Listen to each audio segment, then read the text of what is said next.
you ready?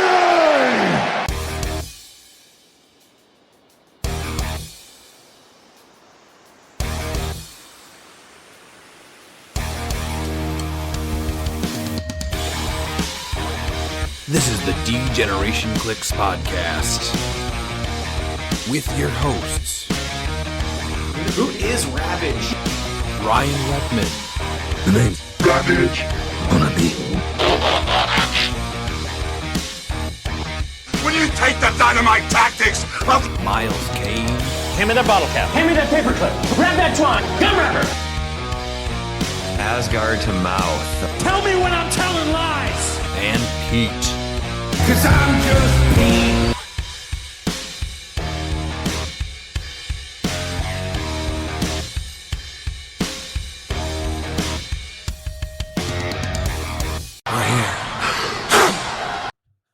Welcome back to the D-Generation cliX podcast. I'm your host, Ryan, and with me as always is Miles and Pete. Miles, how's it going? It's going pretty good. I mean, I think it's actually a good thing that we delayed this episode after all the news we got today. I agree. I'm actually excited about Modern again, which I have not been able to say Yeah. in probably a year and a half. So super excited to go Yeah. over all these details. How's your extended weekend? I mean, it's gonna still be extended because I'm on leave. So you know, All right, that's fair. I totally forgot it was even a holiday Monday until I didn't get mail. Pete, how's your holiday?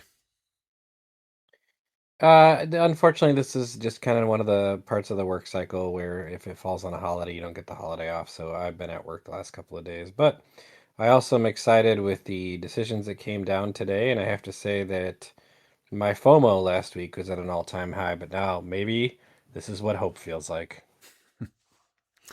On Saturday, we did do our monthly game. Congrats to Pete for taking the win there, but not a lot of congrats, just a small sliver of congratulations. He destroyed. He owned. Did he? As Ric Flair would say, whether you like it or don't like it, learn to love it because it's the best thing going today, baby. Woo! And then Sunday we had Christine's friends over and did a little cookout and a little bonfire, which was nice. And then our internet cut out, and we have not had internet since. So, man, 2 kids, no internet is rough. And then we took it easy. And you're like parenting in the 1980s. That's what it feels Yeah, like. it's still May. This. Yeah. Yeah, it's. They just like this is what they go. Dad, what'd you do? And then you're like, guess what? Let me show you some Transformers, but we're not going to take them out of the box. That's happened many times. We did play, actually, what was that, yesterday, I think, a game of cliX with Madison, my daughter, who is only 6.5. We did what we did with Oliver, where you don't have any powers. You just move or attack. And she's been wanting to get to play finally. All right, well, today we had a huge drop out of nowhere with a ton of erratas and new bans. Let's go over those because I am super excited for all of these pretty much. The first one that we got was for the Smash and Destroy Legacy card for Spirit of Vengeance Red Hulk. So the result is the damage special We Desire One Thing Vengeance is errated as follows.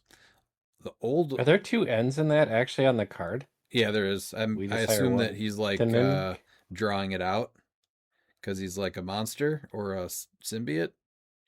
So he's okay. It's a speech thing. Carry on. Makes sense, right?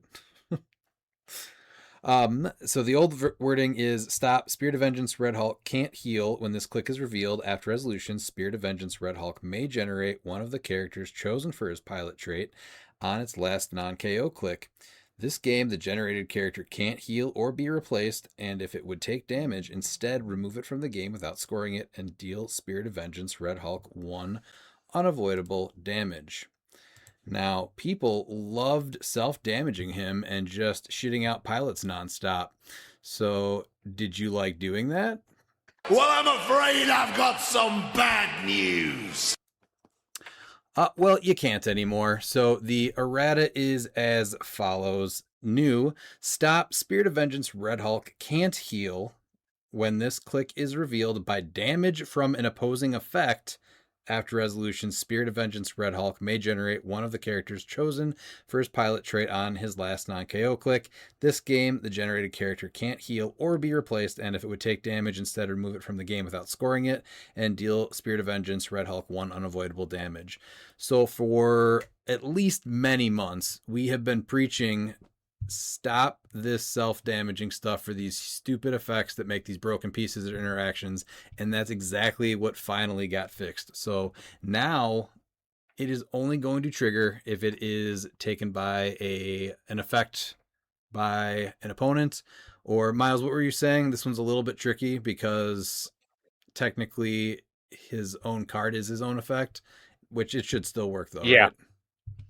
No, it is not. No, because it says it does not. So it says this game, the generated character can't heal or be replaced, and if it would take damage, instead remove it from the game without scoring it and deal Spirit of Vengeance Red Hulk 1 unavoidable damage. So I don't know if that's going to be considered an effect from him or an opposing effect, but that's going to need a win ruling. But like as I'm reading it, that's not an opposing effect, dealing him the 1 unavoidable. So if you KO his pilot, he doesn't generate another one. I'm sure Even we'll get though- a clarification, but just like Yeah. everything else in HeroClix, this is this and always this, except when it's this. So I would assume that Yeah, that'll it's easy to override how it's being Because thought of by you. Cross right spirit now. of the game rulings for how it's intended. Yeah. So I love that because I was very annoyed going against this piece, and all of a sudden there's a 300-point Thanos out, and then there's a Beholder out, and you're just across the map anyway and not able to interact with them. So see you later. Won't miss you. Miles, do you want to take the next one?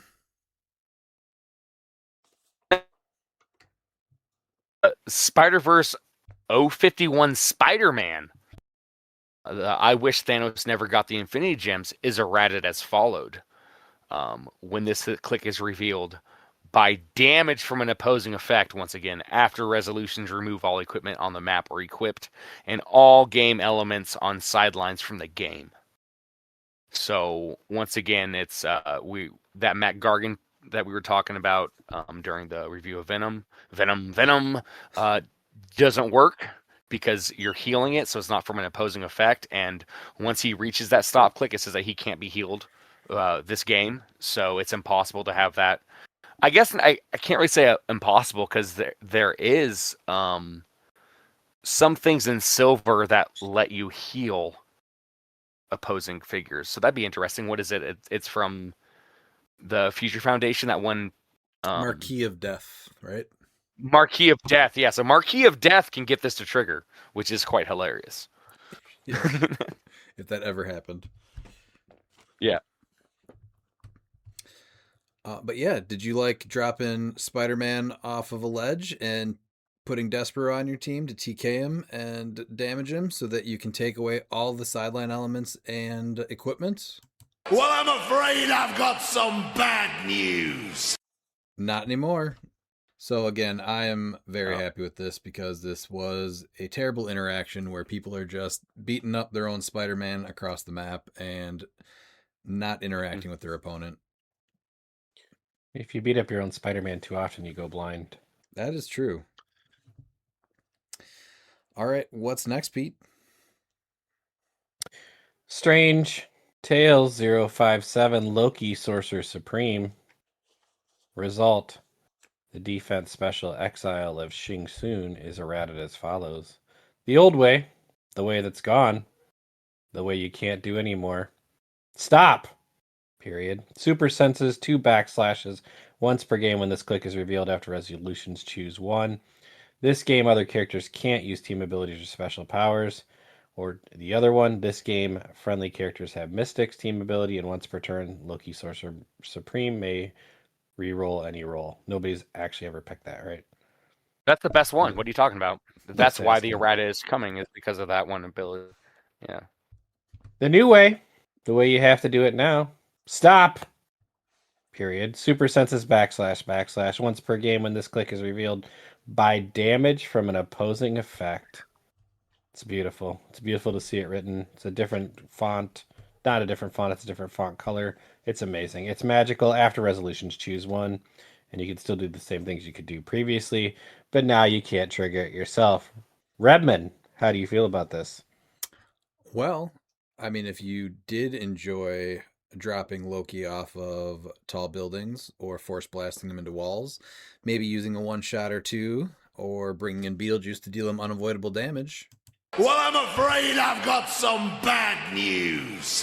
Loki Sorcerer Supreme is now a more unique piece that you can put into the battlefield, and the opponent has to decide, do they want to risk getting free mind controlled or deal with them and have their special powers taken away. So no more playing with your little Loki across the map, and you're going to have to play with him as intended. How do you guys feel about that? Also of note, I love it. And also of note, knockback is not considered an opposing effect. So you can get around it by using knockback. Which I personally like because, again, that is a way that you can potentially mitigate that while interacting with it. And again, strategy, maybe pack something that does have knockback damage or can do knockback damage. Do you guys like that or not like that? Yeah, absolutely. All right. Nope, I like it. Well, the fourth one is the new Prime Venom from the Venom set. So the trait, the Sinister 12, is errated as follows. The old version: when a friendly character with the Sinister Syndicate keyword is KO'd, including Venom, after resolutions, you may generate a character with the Sinister Syndicate keyword from your side. Sorry, I was slow. Sorry. On its last non-KO click, adjacent to an opposing character. This game, the generated character isn't scored when KO'd, protected pulse wave. Now, when a standard friendly character with a Sinister Syndicate keyword is KO'd by damage from an opposing effect, including Venom. After Right on time that resolutions, you may generate a character with the Sinister Syndicate keyword from your sideline on its last non-KO click, adjacent to an opposing character. This game, the generated character isn't scored when KO'd, protected pulse wave.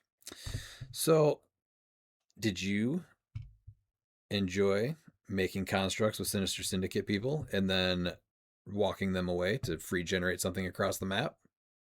Well, I'm afraid I've got some bad news. Maybe you purchased a Prowler bystander to drop him off a ledge. Well, I'm afraid I've got some bad news. Now it's a standard friendly character, and the damage has to be from an opposing effect. So no more just teleporting pieces across the map because you were able to kill them. So again, great errata for one of the most dangerous pieces that were entering Modern, and it was already banned from Silver, so that means this should come off the Silver ban list or whatever, right? Is what it was. It was banned or temp banned until a fix was found for it. Yeah, it was just banned for that event. It wasn't on any list, but yeah, this change is going to be. I don't see it staying on the ban list. It's totally fine and balanced and works as it should. So yeah, I would expect that this would be fine for Origins then. All right, moving on. What's next, Miles? And next we have Strange Tales Legacy G001B. A lot of letters, a lot of numbers. Tri-Sentinel. The speed special, Enchanted Grapple Cables. The old Plasticity Sidestep, double backslash. Once per turn, when an opposing character within range is given a free action, after resolutions, you may deal that character 1 penetrating damage. The new is Plasticity Sidestep, double slash. Once per turn for all characters with this power. When an opposing character within range is given a free action after resolutions, you may deal that character 1 penetrating damage. Were you able to find 2, 3, 4, maybe 5 Tri-Sentinel Legacy cards? Well, I'm afraid I've got some bad news. You can't just keep pinging people anymore. So now you're only going to be able to do that once per turn. So how many Tri-Sentinels do you think would be the maximum amount to play? 2? I still think playing multiple of them are fine. No, I still think playing multiple more fun because you still have the sidestep when they destroy something. This just doesn't ping your opponent because that one requires line of fire, whereas this one didn't. So if somebody like free smoke clouds, you can't just like, all right, we're gonna ping you 8 times because we don't need line of fire. So I still think you can play multiples of them because they still have that. When they destroy blocking, you deal a pin damage within range and line of fire. It's still a highly effective piece for the point cost. It's just not completely broken where you just annihilate a piece because you got 6 Tri-Sentinels and somebody took a free action. Was anyone doing that yet? I know And there wasn't too kudos- many events. There was a few. I think one of them. I think Dan Powell had like 4 of them, and I know a few other people had like 3. And kudos that they actually decided to be reactive or proactive instead of reactive, and they even stated in their explanation by saying that even though they haven't seen this in practice yet, they determined that it was a likely enough outcome. And so it's good to really see that they're proactive about this. All right, what one is next, Pete? Copycat. Result. The trait Metamorph is errata as follows. Old. Copycat can use standard powers after other characters within range can use. And obviously she had 3 range. New. Adjacent characters can use. So no more trying to figure out what 35 powers Copycat has access to at any given time. Friendly or opposing, they've got to be right next to her. She's still great. She's still a great 15 points. She still works as a second TK, second prob, second perplex, second outwit. You just got to be a little better where you place her. Yep. Did you like 35 powers for 15 points within a 7 range radius? Diameter? 6. Diameter? 'Cause Well, she would be 1, 6. right? So it'd Yeah, be 3 in each direction. So technically 7. Yeah. Yeah, be but I'm saying, 7 you total. can bump it up to 6, so she has even more. Yeah. Would be yeah. technically would be talking a circumference. Tell me about circumference a little bit more. That's all I got. Oh. Circumference. It's the size of a circle. The radius is actually half the circle. we can half the circle. Yeah, the diameter divided by the diameter. Yeah. Well, did you like a shit ton of Start powers? doing math. Well, I'm afraid I've got some bad news. Now you just get the ones adjacent to her. So that's great because she was absolutely ridiculous and impossible to kill for 15 points. How often did she have? That's not even what Copycat did. What did dumb. she do? She'd never had she would copy somebody. She wouldn't be like, "Oh, I'm around all the X-Men. I have all the X-Men's powers." That's never been her. Well, Yeah, she's not. Was never that powerful. According to this Not at all. bystander, she was an Omega level mutant that just got all the powers. She's like that kid at recess that you hate. That's just like, well, I have all the powers. That was Copycat. And the best Yeah, part she's of the it opposite is of it Bleach. was, yeah, it's a 15-point cardboard pog that was kicking your butt. And you're like, man, this is awesome. Dude, you could take out everything around her, but she has invincible combat reflexes, ESD, shape change, super senses. She'd get out of everything, and her teammates are just dropping. Yeah. Yeah. Yeah, because whatever you're attacking her with is just making her better. So it just I mean, I play her. She's great, and still at 15 points, she's still really, really good. There's still probably not many better 15 points, maybe try Sentinel, but they do completely different things. But dude, she was just stupidly broken. But I mean, for 15 points, again, you're still playing her, right? You can easily get perplex, outwit, prob on her. She's still super useful. So you're probably not going to play 2 of her, but she's still fine. All right, and the final 2 elements are getting banned. This is the Halt Mutant one shot. So did you like pinning your opponent down against the wall? Well, I'm afraid I've got some bad news. Banned in all formats. See you later. What about Crimson Bands of Sidorak? Does that include the monthly? Probably not. No. Okay. Crimson Bands of Sidorak. Did you like throwing your piece in the middle of the map and then saying it's immune? Well, I'm afraid I've got some bad news. Banned in all formats. See you later, one shot. So here's the first step at banning some of the most problematic one shots. I'm going to assume that you guys appreciate that. Yeah, it's insane because their explanation is about how they wanted to like enact temporary defenses, and then they didn't realize that they also just encouraged them to be played offensively, which is funny. Yes, they were great defensive one shots, but they were abused, very easily abused as offensive ones, even worse than what they were supposed to be doing for defense. So glad that they are gone as well. What do you guys hope to see addressed next? I want to see how this goes. There's still a few one shots I think that can be seen, but I think that they're nowhere near as egregious as them. I know there's a specific figure that you're going to bring up, but I'm curious to see exactly where Nationals is with this, even with someone clearly being best friends with someone. They're like, please don't touch me. Who would I bring up? Oh, Prime Cable. Oh, what's wrong with him? Well, I was going to have you explain what's wrong with Prime Cable. He's fine. I would like to see the Eternity, Kyle Rayner, and Life Foundation support card get a knockdown on something. I guess what just is ban the team up card. The team up card you think is the issue? Probably. Yeah. Oh yeah. You take away the team up card, it's whatever. It's a team up card that is. Are we just giving up on the fact that Beetlejuiceburg's never going anywhere? Yeah, I mean, I guess the final word was really it's just going to rotate after Worlds, so that's just that.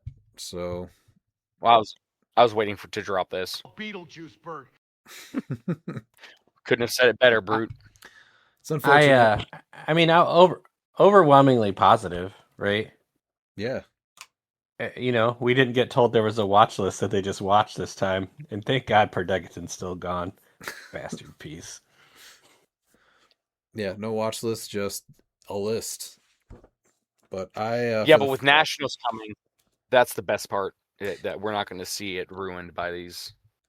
Yeah, usually like this we get event after event sacrificed for data, and this time it was done before the event. Gives us 3 weeks to build with these changes, and just so many good changes. Like, I'm actually excited about building for Modern, and it has not been like that for me, like I've said, for a year and a half. It's been so much bad stuff upon bad stuff, and it's not addressed. And when some little thing is addressed, there's 7 new ones that are out that are even worse now. So yeah, I'm actually excited to build and play in Modern now for this next event in Origins. So I'm happy. Pete, is somebody that said they wouldn't travel more than 15 minutes to play in Modern. Are you going to try to play in a Modern event soon? Are you more excited about it?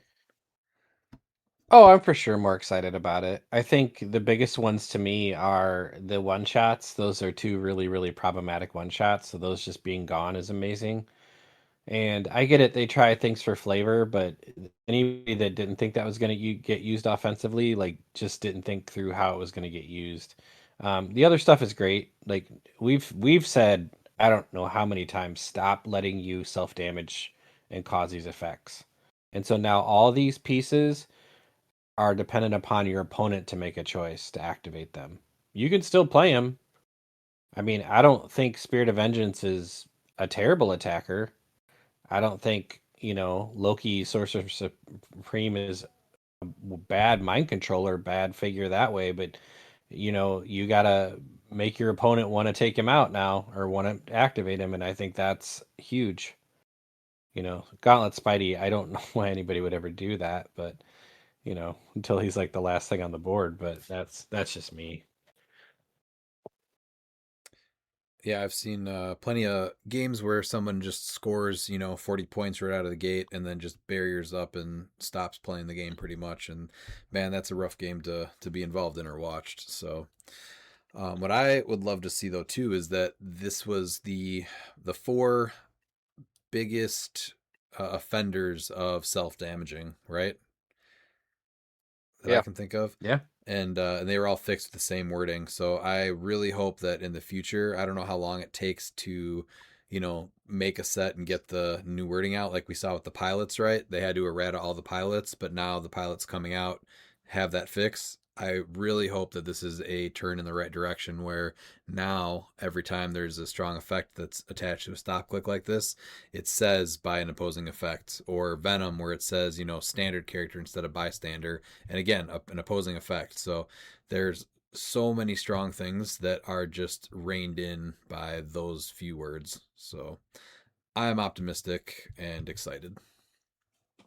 Yeah, it felt like really that like Eobard was really like in control of the design, because everything was bad thing, and then all of a sudden, the timeline was fixed. It That's how it was. really feels. What fixed the timeline, do you Yeah. think? Booster Gold. Oh. Vault Booster Yeah, Gold? and then if you actually look at how they are, yeah, Booster Gold and Flash clearly. But if you look at the Vault figure Booster that Gold. won the monthly, that's how when this click is revealed due to damage from an opponent's attack, stop turning the dial. So that's how like the stop mechanic was originally intended as, is from, an opposing attack. Right. So it's nice that that's now they changed it up to like an opposing effect. Changed it because some of them are a little bit different. So like the mystics can trigger it, poison, etc. But it's nice that they're going back to how the stop clicks were originally intended to be used. Right. Yep. I think it's all good. And we have a special guest tonight, Ian Eggleston. Now, Ian, you've had a huge presence in cliX the last few years, part of Dial H, huge presence at Worlds, great YouTube content, and you have decided to walk away from it all, move to Antarctica, and study penguins. What do you want to say? Well, this is part of why I need to be more careful with my leaks because this has clearly spun wildly out of control, Ryan. I'm not studying penguins, I'm studying the penguin. And I'm looking at potentially changing myself into the penguin. So the reason I'm moving to Antarctica isn't for the penguins themselves. It's to recreate the iceberg lounge. And then I'm on a really interesting diet right now. I'm looking to pack on about 80 to 150 pounds. I'm looking at a leg reduction surgery to get the height better. And then also possibly a nose job, but not the way you think. So, this is why it's just really important to everybody listening that you shouldn't just go around saying whatever, because it turns into a game of telephone. And before you know it, people think you're going to go to Antarctica to study penguins. No, no, no. I'm a Batman fan. This is about the penguin. So I'm happy to be here and clear the air on that and finally reveal what my next steps are. I'm really looking forward. I think the Iceberg Lounge, beautiful location in Antarctica, lots of flights in and out of there. I think it'll be a really good chapter of both adulthood and then, my future life. So, yeah, to everybody who has been a little confused on that, I'm happy to clear the air there. Well, those are some very brave body decision choices that you're making. What prompted this huge life-altering decision? I've been on airplanes too much. And I'll tell you right now, it gets difficult. All people think about is the perks of being a giant.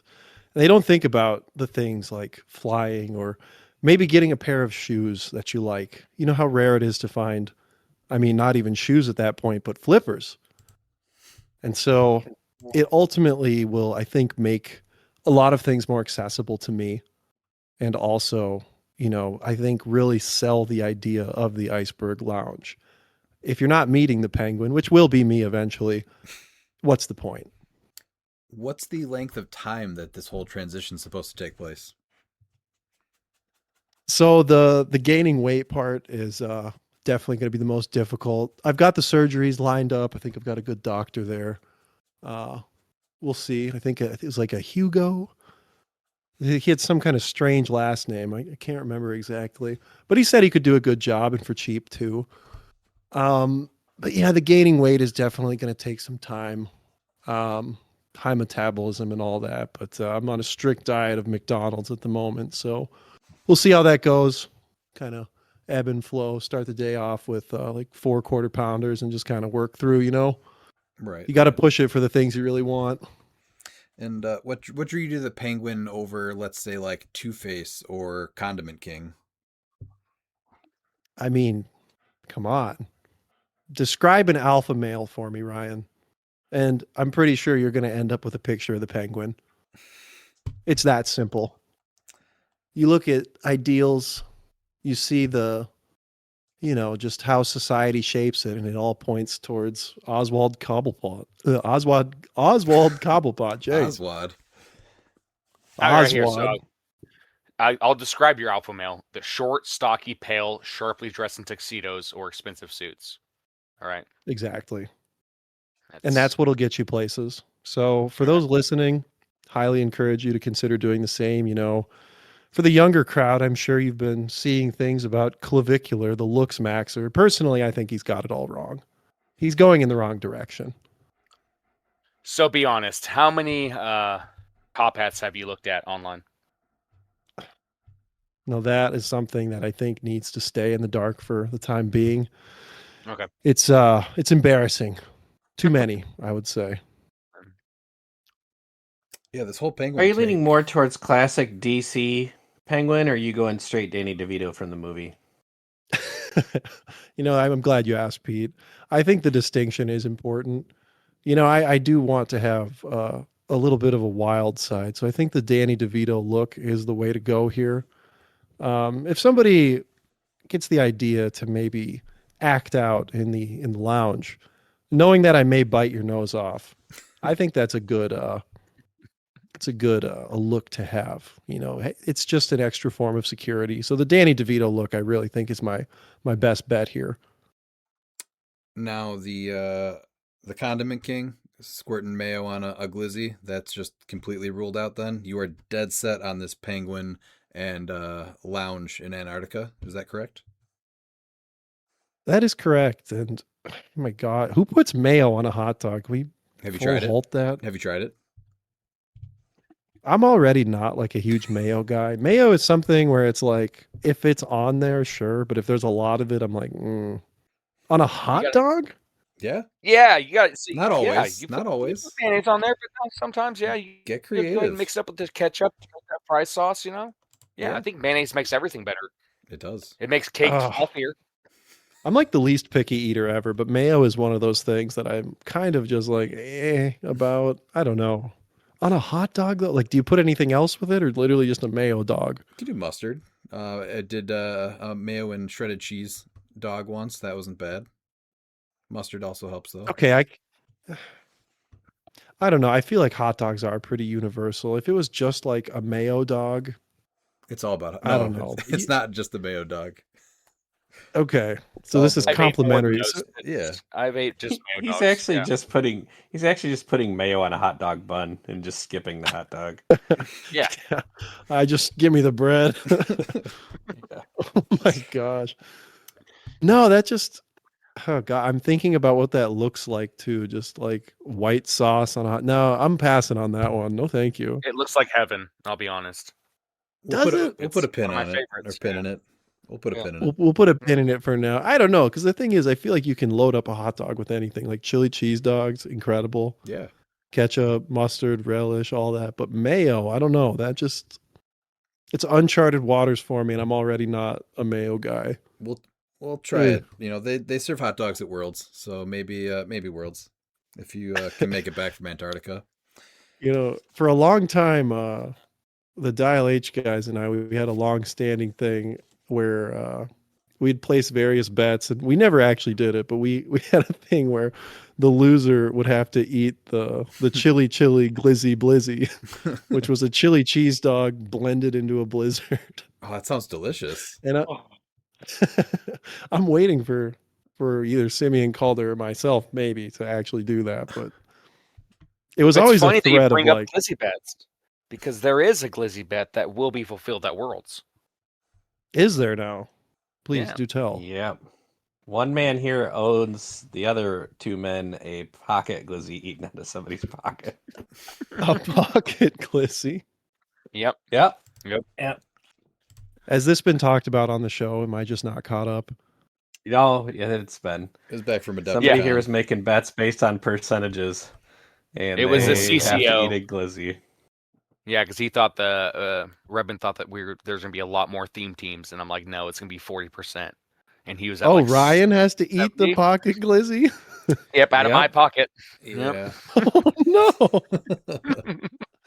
Okay, well, how do we feel about pocket lint as a condiment? Oh, that's Yep. disgusting. I'm hoping Ryan, you're the one eating it. You should Yeah. champion it a little bit more here.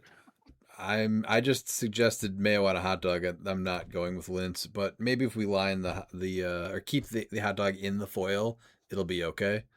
But I'm not. That's I was cheating. thinking that. That's We're not But you're cheating. right. We're not going to raw dog a hot dog in a pocket. I mean, one of my favorite toppings ever growing up on hot dogs was loose change.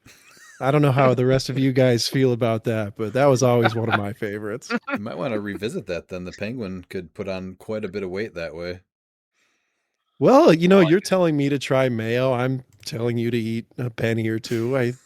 This seems pretty even in my eyes. I think you need to open yours, sir. That does sound even to me. It's like the same thing, I think. Now, when does the Iceberg Lounge plan to open? Monday. Oh, that is fast. It's gonna be really it's gonna be really quick turnaround. No, Like I said, I know I had to be a little cryptic in my send-off video, right. but then this game of telephone happens. You get these crazy rumors that I'm studying Penguin. No, I am the Penguin. And so I've been doing a lot of behind the scenes work for this. It's just going to be a matter of I won't be able to show as much face early on because I'm not quite there with the look. I'm almost there. We're getting there. There'll be some Again, I swelling. think we're gonna chop off probably about at the kneecap for the legs. That's a good That call. should probably do it. I don't know. Just swap It'll bodies be with tough. Calder. That'll be perfect because he's the perfect height for the penguin. The perfect penguin cosplay incoming. Yeah, But the thing is if Calder did that, it's just a costume. And where I stop laughing and where I draw the line is this is my life. That's fair. And I need It's people true. to recognize that. So I know I may have came off a little bit on the cryptic end, but okay. it's a matter of respecting both my privacy and then also the importance of the launch of the lounge. Protect it. I respect that. Yeah. I appreciate it, guys. Thank you for giving me Yeah. the platform to clear this up. Will there be any live penguins at the location? I feel like there has to be. It's been a little tricky securing all of that. You'd be surprised at what the tariffs are on penguins these days. I'm having them flown in from all over the world, and yeah, gosh, it is just crazy. So it's more political than you'd think, and I just don't think that's the territory you want to get into with a HeroClix related show here. That's fair. That's fair. Yes, we'll keep all the. Yeah, that could be really difficult. You got a flightless bird. You're putting them on flights. You're taking Flying them around the their native planes. environment. Yeah, introducing them to a new environment. Probably arming them as security, I would imagine. Oh, I hope so. You know, A don't give few away of any them trade will. secrets. A lot of trade secrets. Yeah. I think it'd be cheaper just to hire children to dress up as penguins. Honestly, I got 5. We considered that. Gosh, you know more than you should, Miles. That's what I'll say. Yeah, I'm guessing the child labor Mm. laws in Antarctica not super strict. So Non-existent. They don't exist. Yes. Yeah, it's free reign out there. How you choose to use that reign is up to you. Now, are there any of these penguins that you might try to teach things like music or dancing to? So that's part of also just the cost and the timeline for it is that some of them are coming pre-trained. We're currently working on a couple 2-play hero clicks at the moment. More difficult than you'd think. I know it seems simple to do, but no, it's been a bit of a task. I keep gravitating towards like Beetlejuice and just Ugh. other Yuck. poor game elements, and it's a bit of a task to get them to unlearn those things. Well, I mean, you're sticking with the Tim Burton theme by playing Beetlejuice, so I mean, I do commend you, and that makes sense. That's understandably makes sense. You know, All right, I want to turn the tables here for a brief moment. Ryan, absolutely. what would it take for you to play Beetlejuice? Oh man, like if I was going to an event and I hated every single person that I was going against and I wanted them to not have fun and potentially not play the game ever again. That's what it would probably take.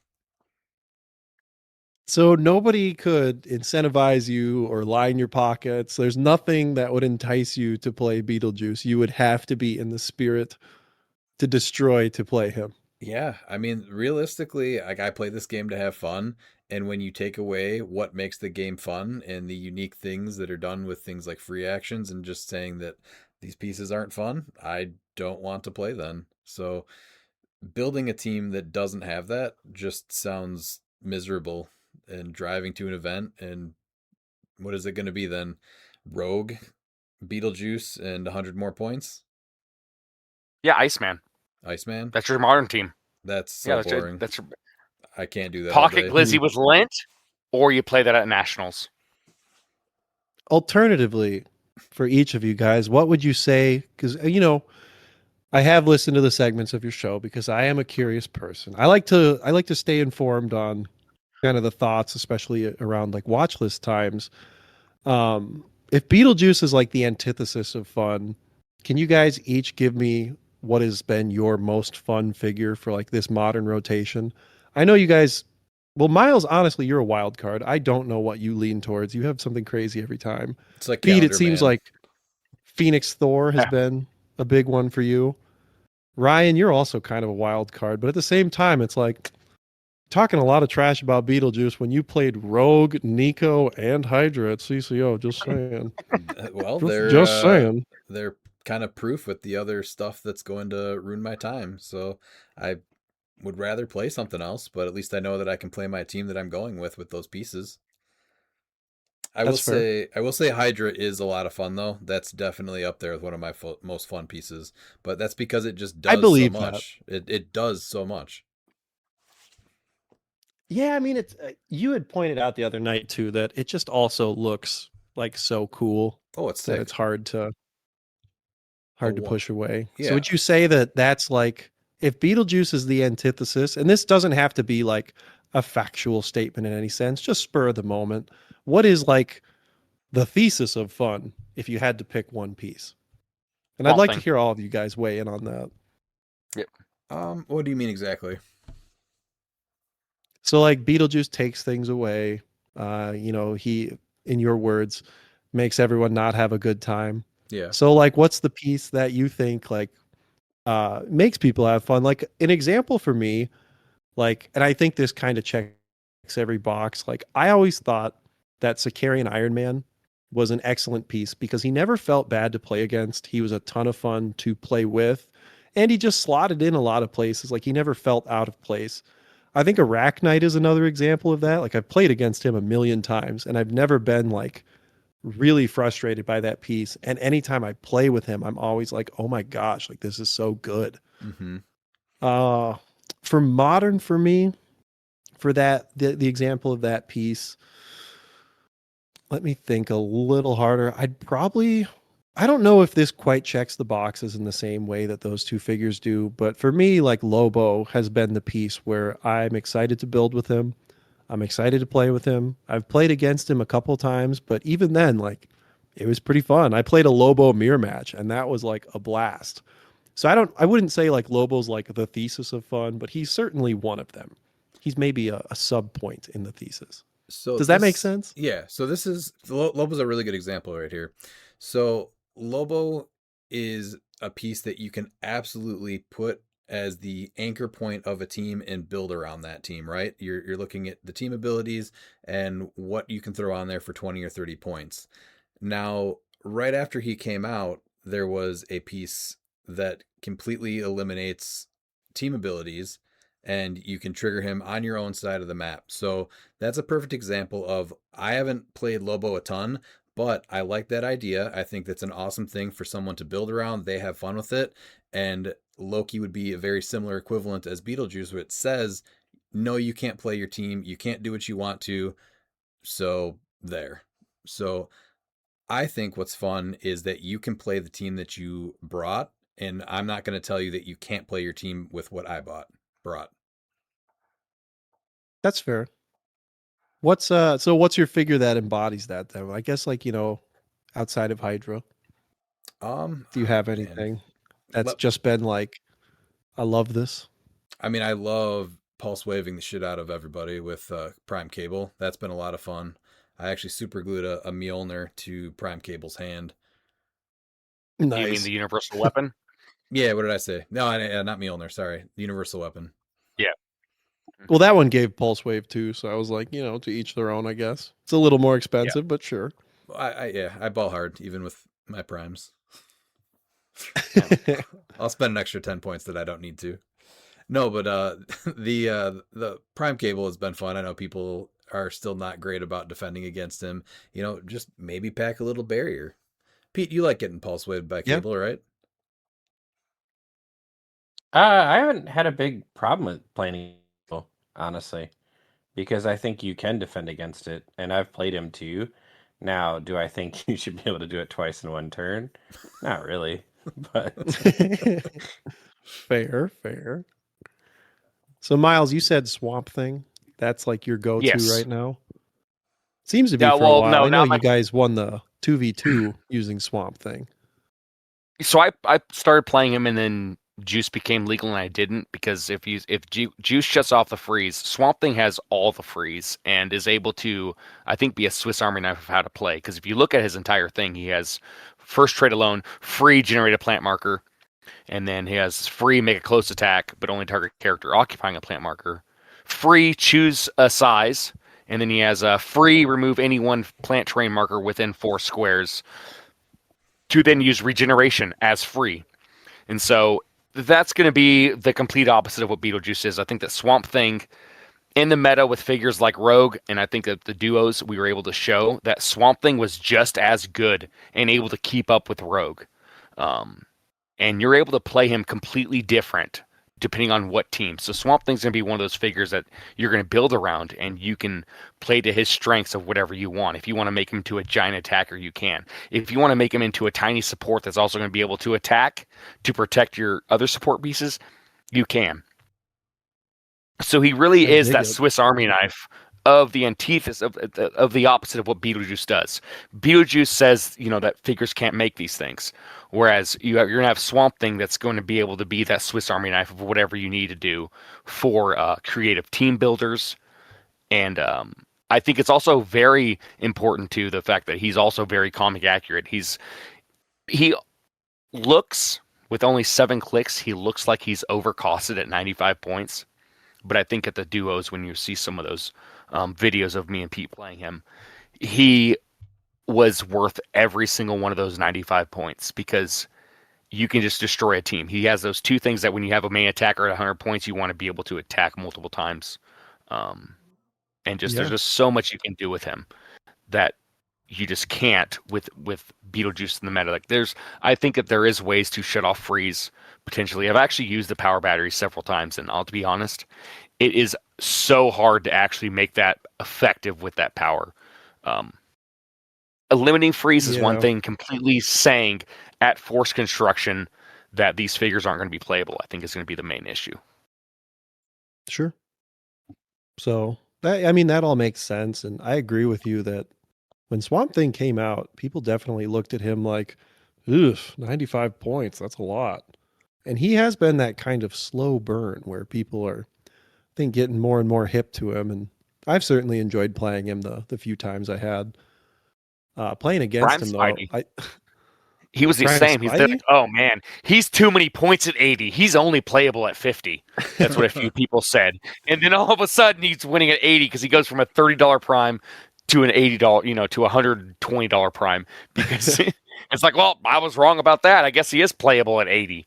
You know. I'll have So a little hipster moment here and say that I remember those talks about Prime Spider-Man being like, yeah, just he's not good enough. You know, people wrote him off yeah, quickly. I was on yeah. Coffee and Clicks, and it was like right around when that set came out, and we were talking about something else, but that came up, and they had asked like, "Oh, what figures are you excited about?" And I was like, "I think Prime Spider-Man's really cool. Like, he's probably not there, but I'm gonna try and make him work." Like I was talking like, I Yep. don't know, like he's You're gonna unlock what, the like potential. Captain Britain Rogue from X of Swords or whatever. Yeah. You know? Like, oh yeah, it should be fun. And then yeah, I remember playing it in like a casual tournament. Like I played a symbiote theme and he was just murdering people to the point where I felt bad about it. Like I wasn't healing with my symbiote because I was like, this guy's just trucking entire teams. Yeah. It was brutal, man.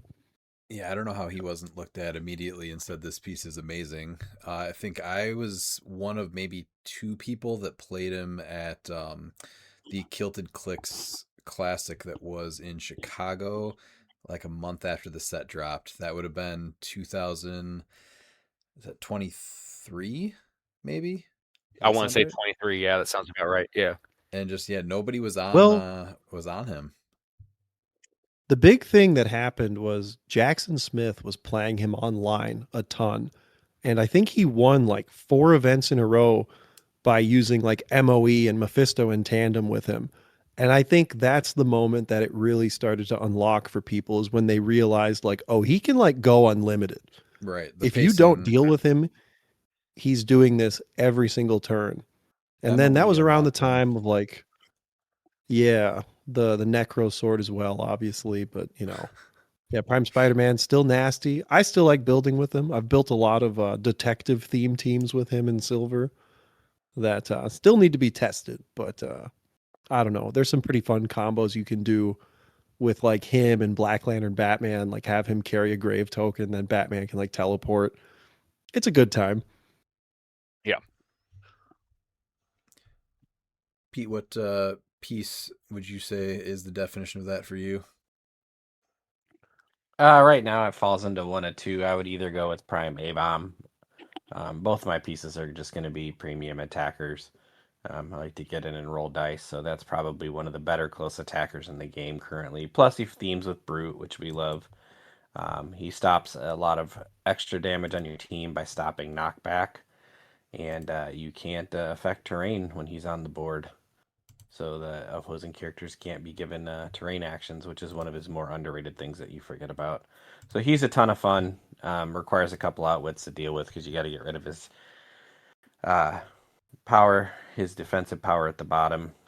Or his damage power at the bottom, and then before he can do anything else. And the other one that I go back to and I rebuild teams and rebuild teams and rebuild teams is Hidari Yao. I just love her, even though she falls over every time you put her on a board, like every Yeah. chance she gets. But she's just phenomenal. I don't think range is as important in modern, but man, super fun piece with or without the universal weapon. With it, it's obviously the pulse wave is the easy thing, but she's still just such a great attacker, just in general, and does so much. It's so funny too because she's in a few ways like the reverse of Swamp Thing, where when she came out, it was like the sky had fallen, the game is over, Hidari Yao is here, and then she won a few events, and after that, just pretty much completely fell off. Whereas like Swamp Thing did the inverse of it. And then as a side point too, I need to come to the defense of Mr. Maps Peterson himself. He has the right idea for maps.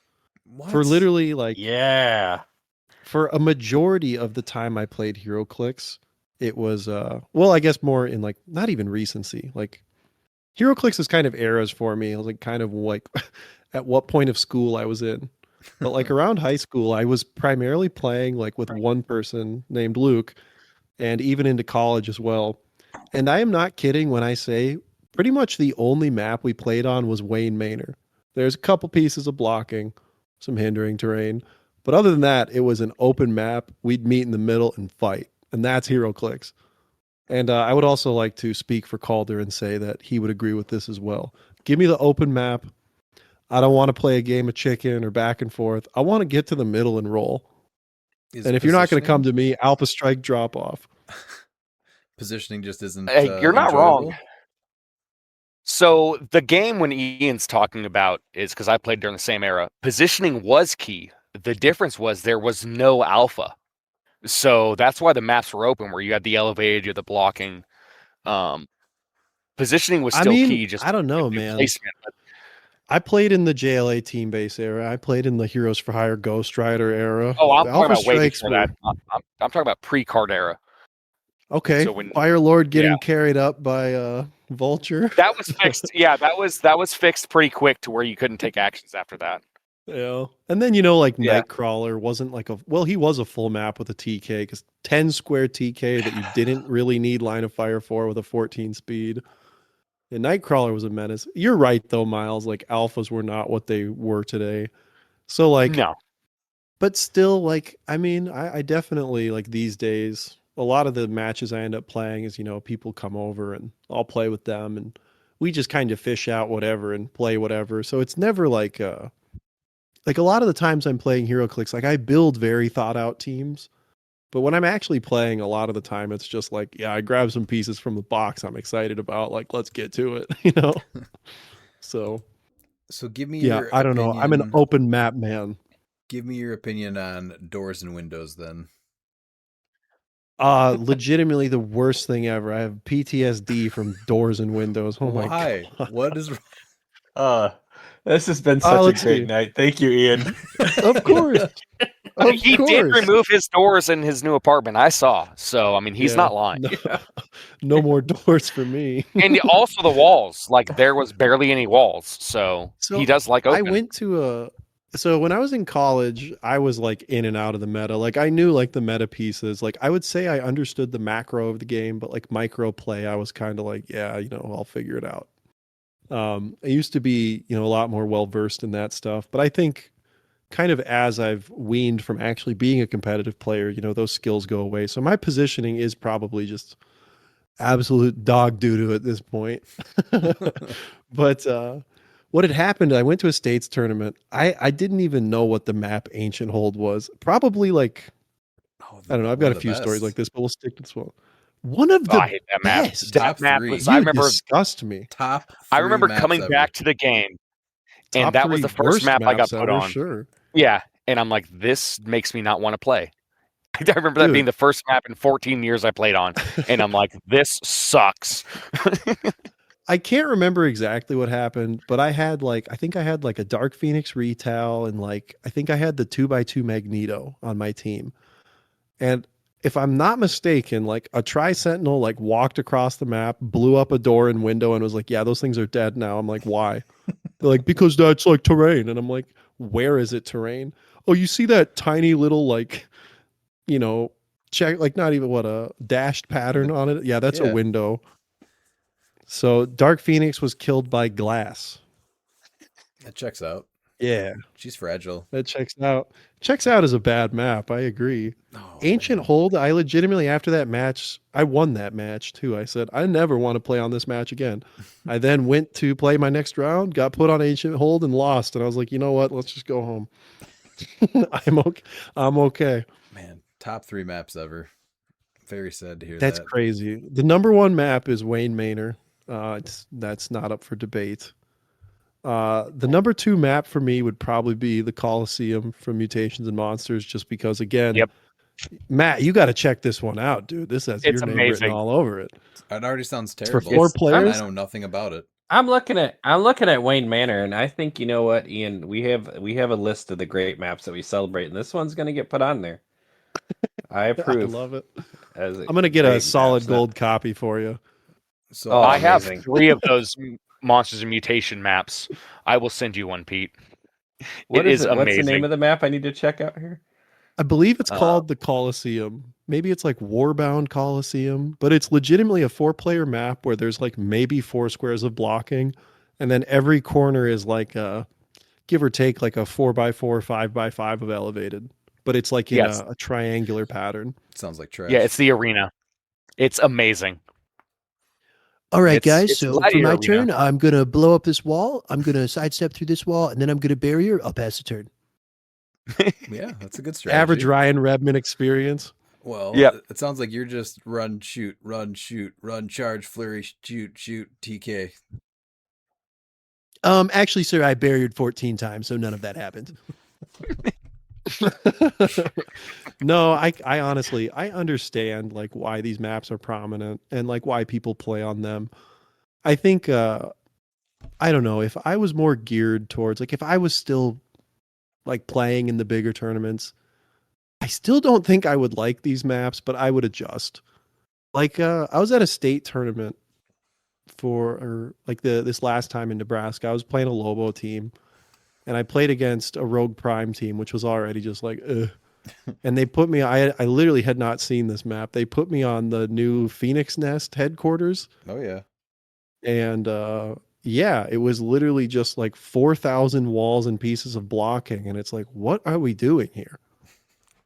Is moving not an essential part of the game? Am I allowed to do that? The answer for that was largely no. Do you think that your opinion hasn't changed with the small maps also, with how easy it is to get across, that needing a wall or blocking terrain is almost vital? I mean, that's the thing. That's why, like, I'm not in full hater mode. Like, I can say all these things a little bit in jest. Like, I get the purpose of why Brock's bunker, like, has to be a thing. I understand that. I get the Phoenix headquarters. I just don't like it. Mm-hmm. I think I'd rather have somebody come across the board and, like, you know, blow me up rather than me just kind of, like, stepping around walls and then... Takes a lot of thinking. I don't know, probably... I sent Yeah. you both a picture of the arena that Ian is mentioning, and it is amazing. It's a masterpiece. Well, I just like that it's a 24 by 24 map. Let's get Rock Rewind to do that. Just a Honestly, straight yeah. So then you're a big fan of paper maps and having your pieces slide all around and get knocked around. Is that true? Who said this? All the maps that you Paper mentioned. maps. You hated Ancient Hold, which is neoprene, which that's where we lean towards, or I do, I guess. These guys apparently also just love their paper maps and their pieces sliding all over the place. Were you not there I at think you're Adepticon conflating where two I issues here, complained about sir. paper maps? No.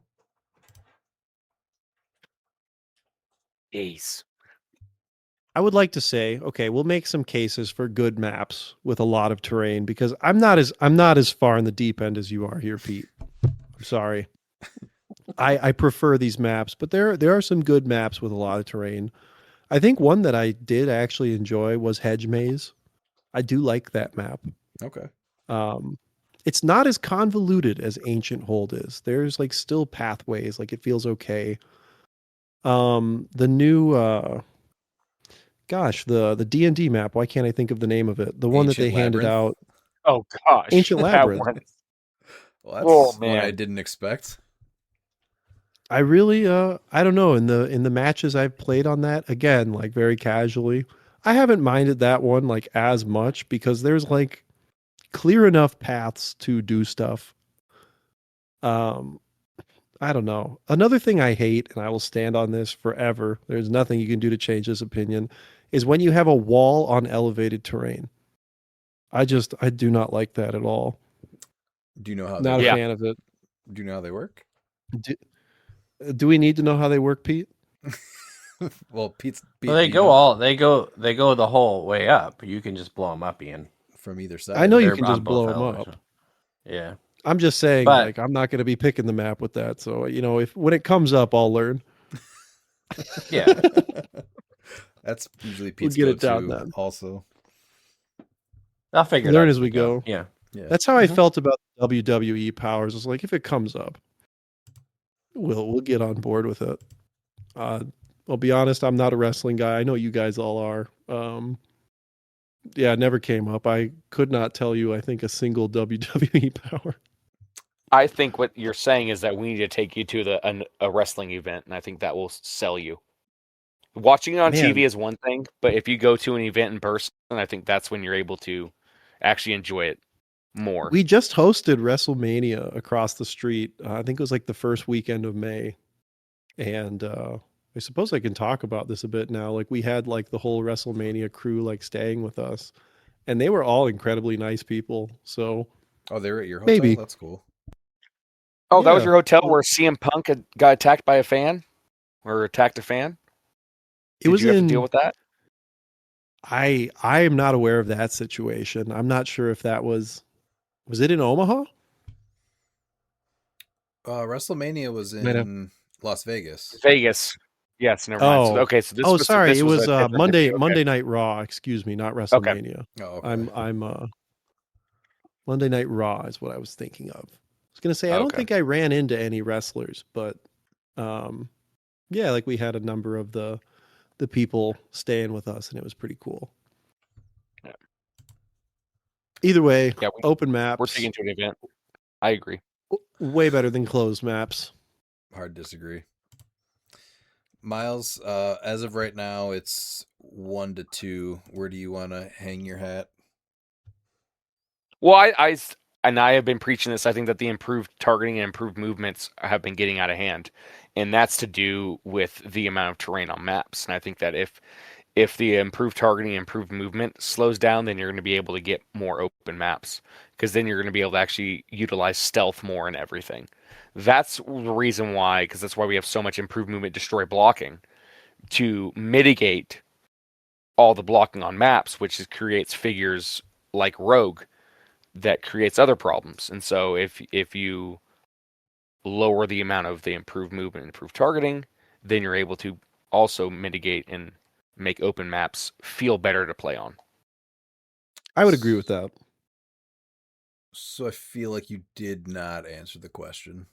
I did. I think open maps are better. Okay. And the reason why you don't feel like open maps are better is because, like you said, with the point and shoot, it's because of so much improved movement and improved targeting. So like stealth doesn't even matter. Whereas that was a huge part of the game when I was starting, was because the Batman TA didn't give stealth; it just lines of fire were blocked. Well, doesn't all the improved targeting and movement make a map basically clear open terrain? Yes, and that's the problem, is that not every figure has that. Only certain figures. So if you were able to remove those and have less figures with those, then open maps. This and sounds like a less bit of barrier and a everything, beetle map you know? situation then. Yeah, it's something that's just not easily solved. If the design starts switching towards something, then it's going to be a way to that. But I think the reason why you don't like the open maps and everything is because you feel like you don't like the Monster Island, because people just hit you and everything. Well, it's because there's just so much improved targeting, so the stealth doesn't matter. And we have all this improved movement that ignore characters, and that's why it's drop your the nature team of where the on- game is. Drop your team on me and just smash me is what it is. Monster Island. They haven't Yeah, really let's roll done some dice. great. That Yeah, sounds they terrible. haven't really done a great job of shrinking the map, as well as then trying to shrink the stats. So we're still getting figures with 6 range instead of having 4, so like that's where that feels. And then you have the speed, whereas we have so many figures with 8, 10 speed, when it's like you shrunk the map by 8 squares. So realistically, the average speed should be 6. So that's where everything comes into play, is the stats are staying the same as if they were meant for bigger maps, and so these smaller maps are seeing where you're getting these problems. I do have one more question for you guys too. Yeah. We're gonna talk in circles on this map thing. Just know it's 3-1, Ryan. That's what's important. Let's go. High fives all around. That's what I was gonna say, and that I lost it, so we can move on. Enjoy your Is that pocket now change, hot dog. Is that now 2 pocket glizzies? There was no bet put on that. One from each pocket? That was a friendly Yeah. conversation about maps, and I am in the wrong company.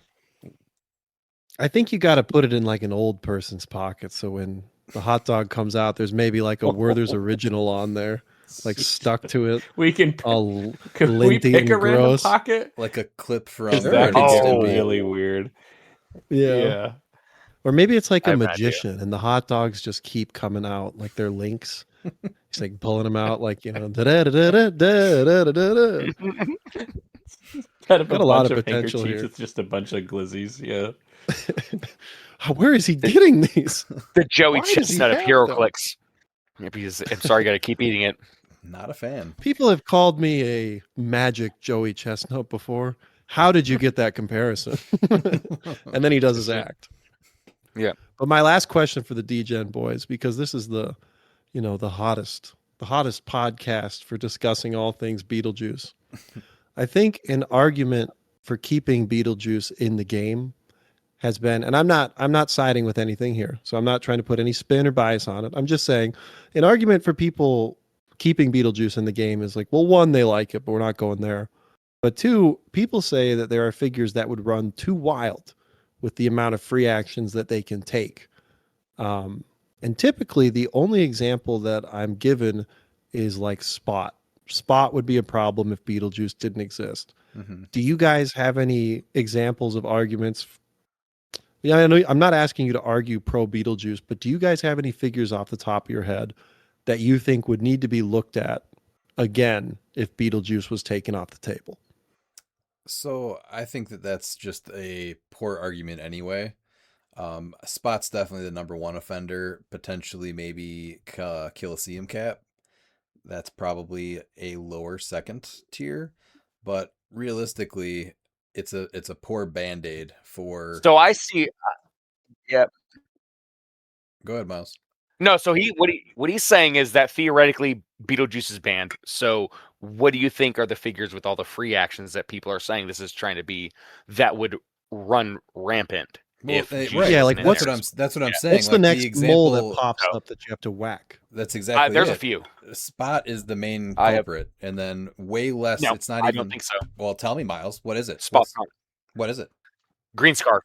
Green Scar. We saw it with Lucas. Green Scar. He still gets dropped. Yeah, but Green Scar is able to make all those attacks for like He 8 is. damage. I'm not fishing for anything here. I'm legitimately curious. Are there, a handful of figures or maybe more that need to be looked at for their excessive free actions if Beetlejuice isn't on the table? I guess the main question there is, like, in a general sense, people can make the argument that he's like a limiter for all free actions, obviously, because he shuts them off. Mhm. But are there figures that take such an egregious amount? Like Spider-Man Prime took how many free actions in a turn? Like 5? Perplex, sidestep, charge, flurry, and then a free costed action. Is that all of them? Oh, and we then were wall actually- crawler. That's most. Yeah, and then So like Rebel, figures you were like talking about it. figures like that. Kyle Rayner. Are there more of The those? Kyle Oh, that's Yeah, a the bit- Kyle yeah. Rayner with Eternity, yeah. Free make an Absolutely. attack. That's free probably make an the attack. worst. Free make an attack. Free make Yeah. an attack. That's the issue. Yeah. Sure. That's one of them. So that would fall in the category of Spot 2 then, Yeah. where it's like Yeah. this would have to be addressed if Beetlejuice was addressed. I just wonder how much of a cascading effect there is if you do decide to ban Beetlejuice. And again, I'm not taking a hard stance on either side. I would say in general, like, I'm not a huge fan of Beetlejuice, but I don't know. It feels a bit unfair for me to like weigh on it as much as you guys would, because I have not had to play against him like excessively or honestly that much at all, especially like in the settings that are, the ones that people really show up to play in.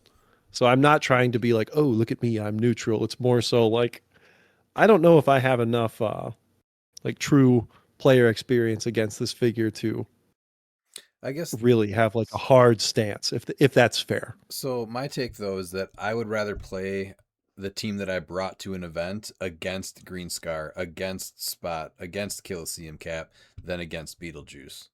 So even though those pieces are probably stronger than they should be, I can at least play my team against them. Sure. That's fair.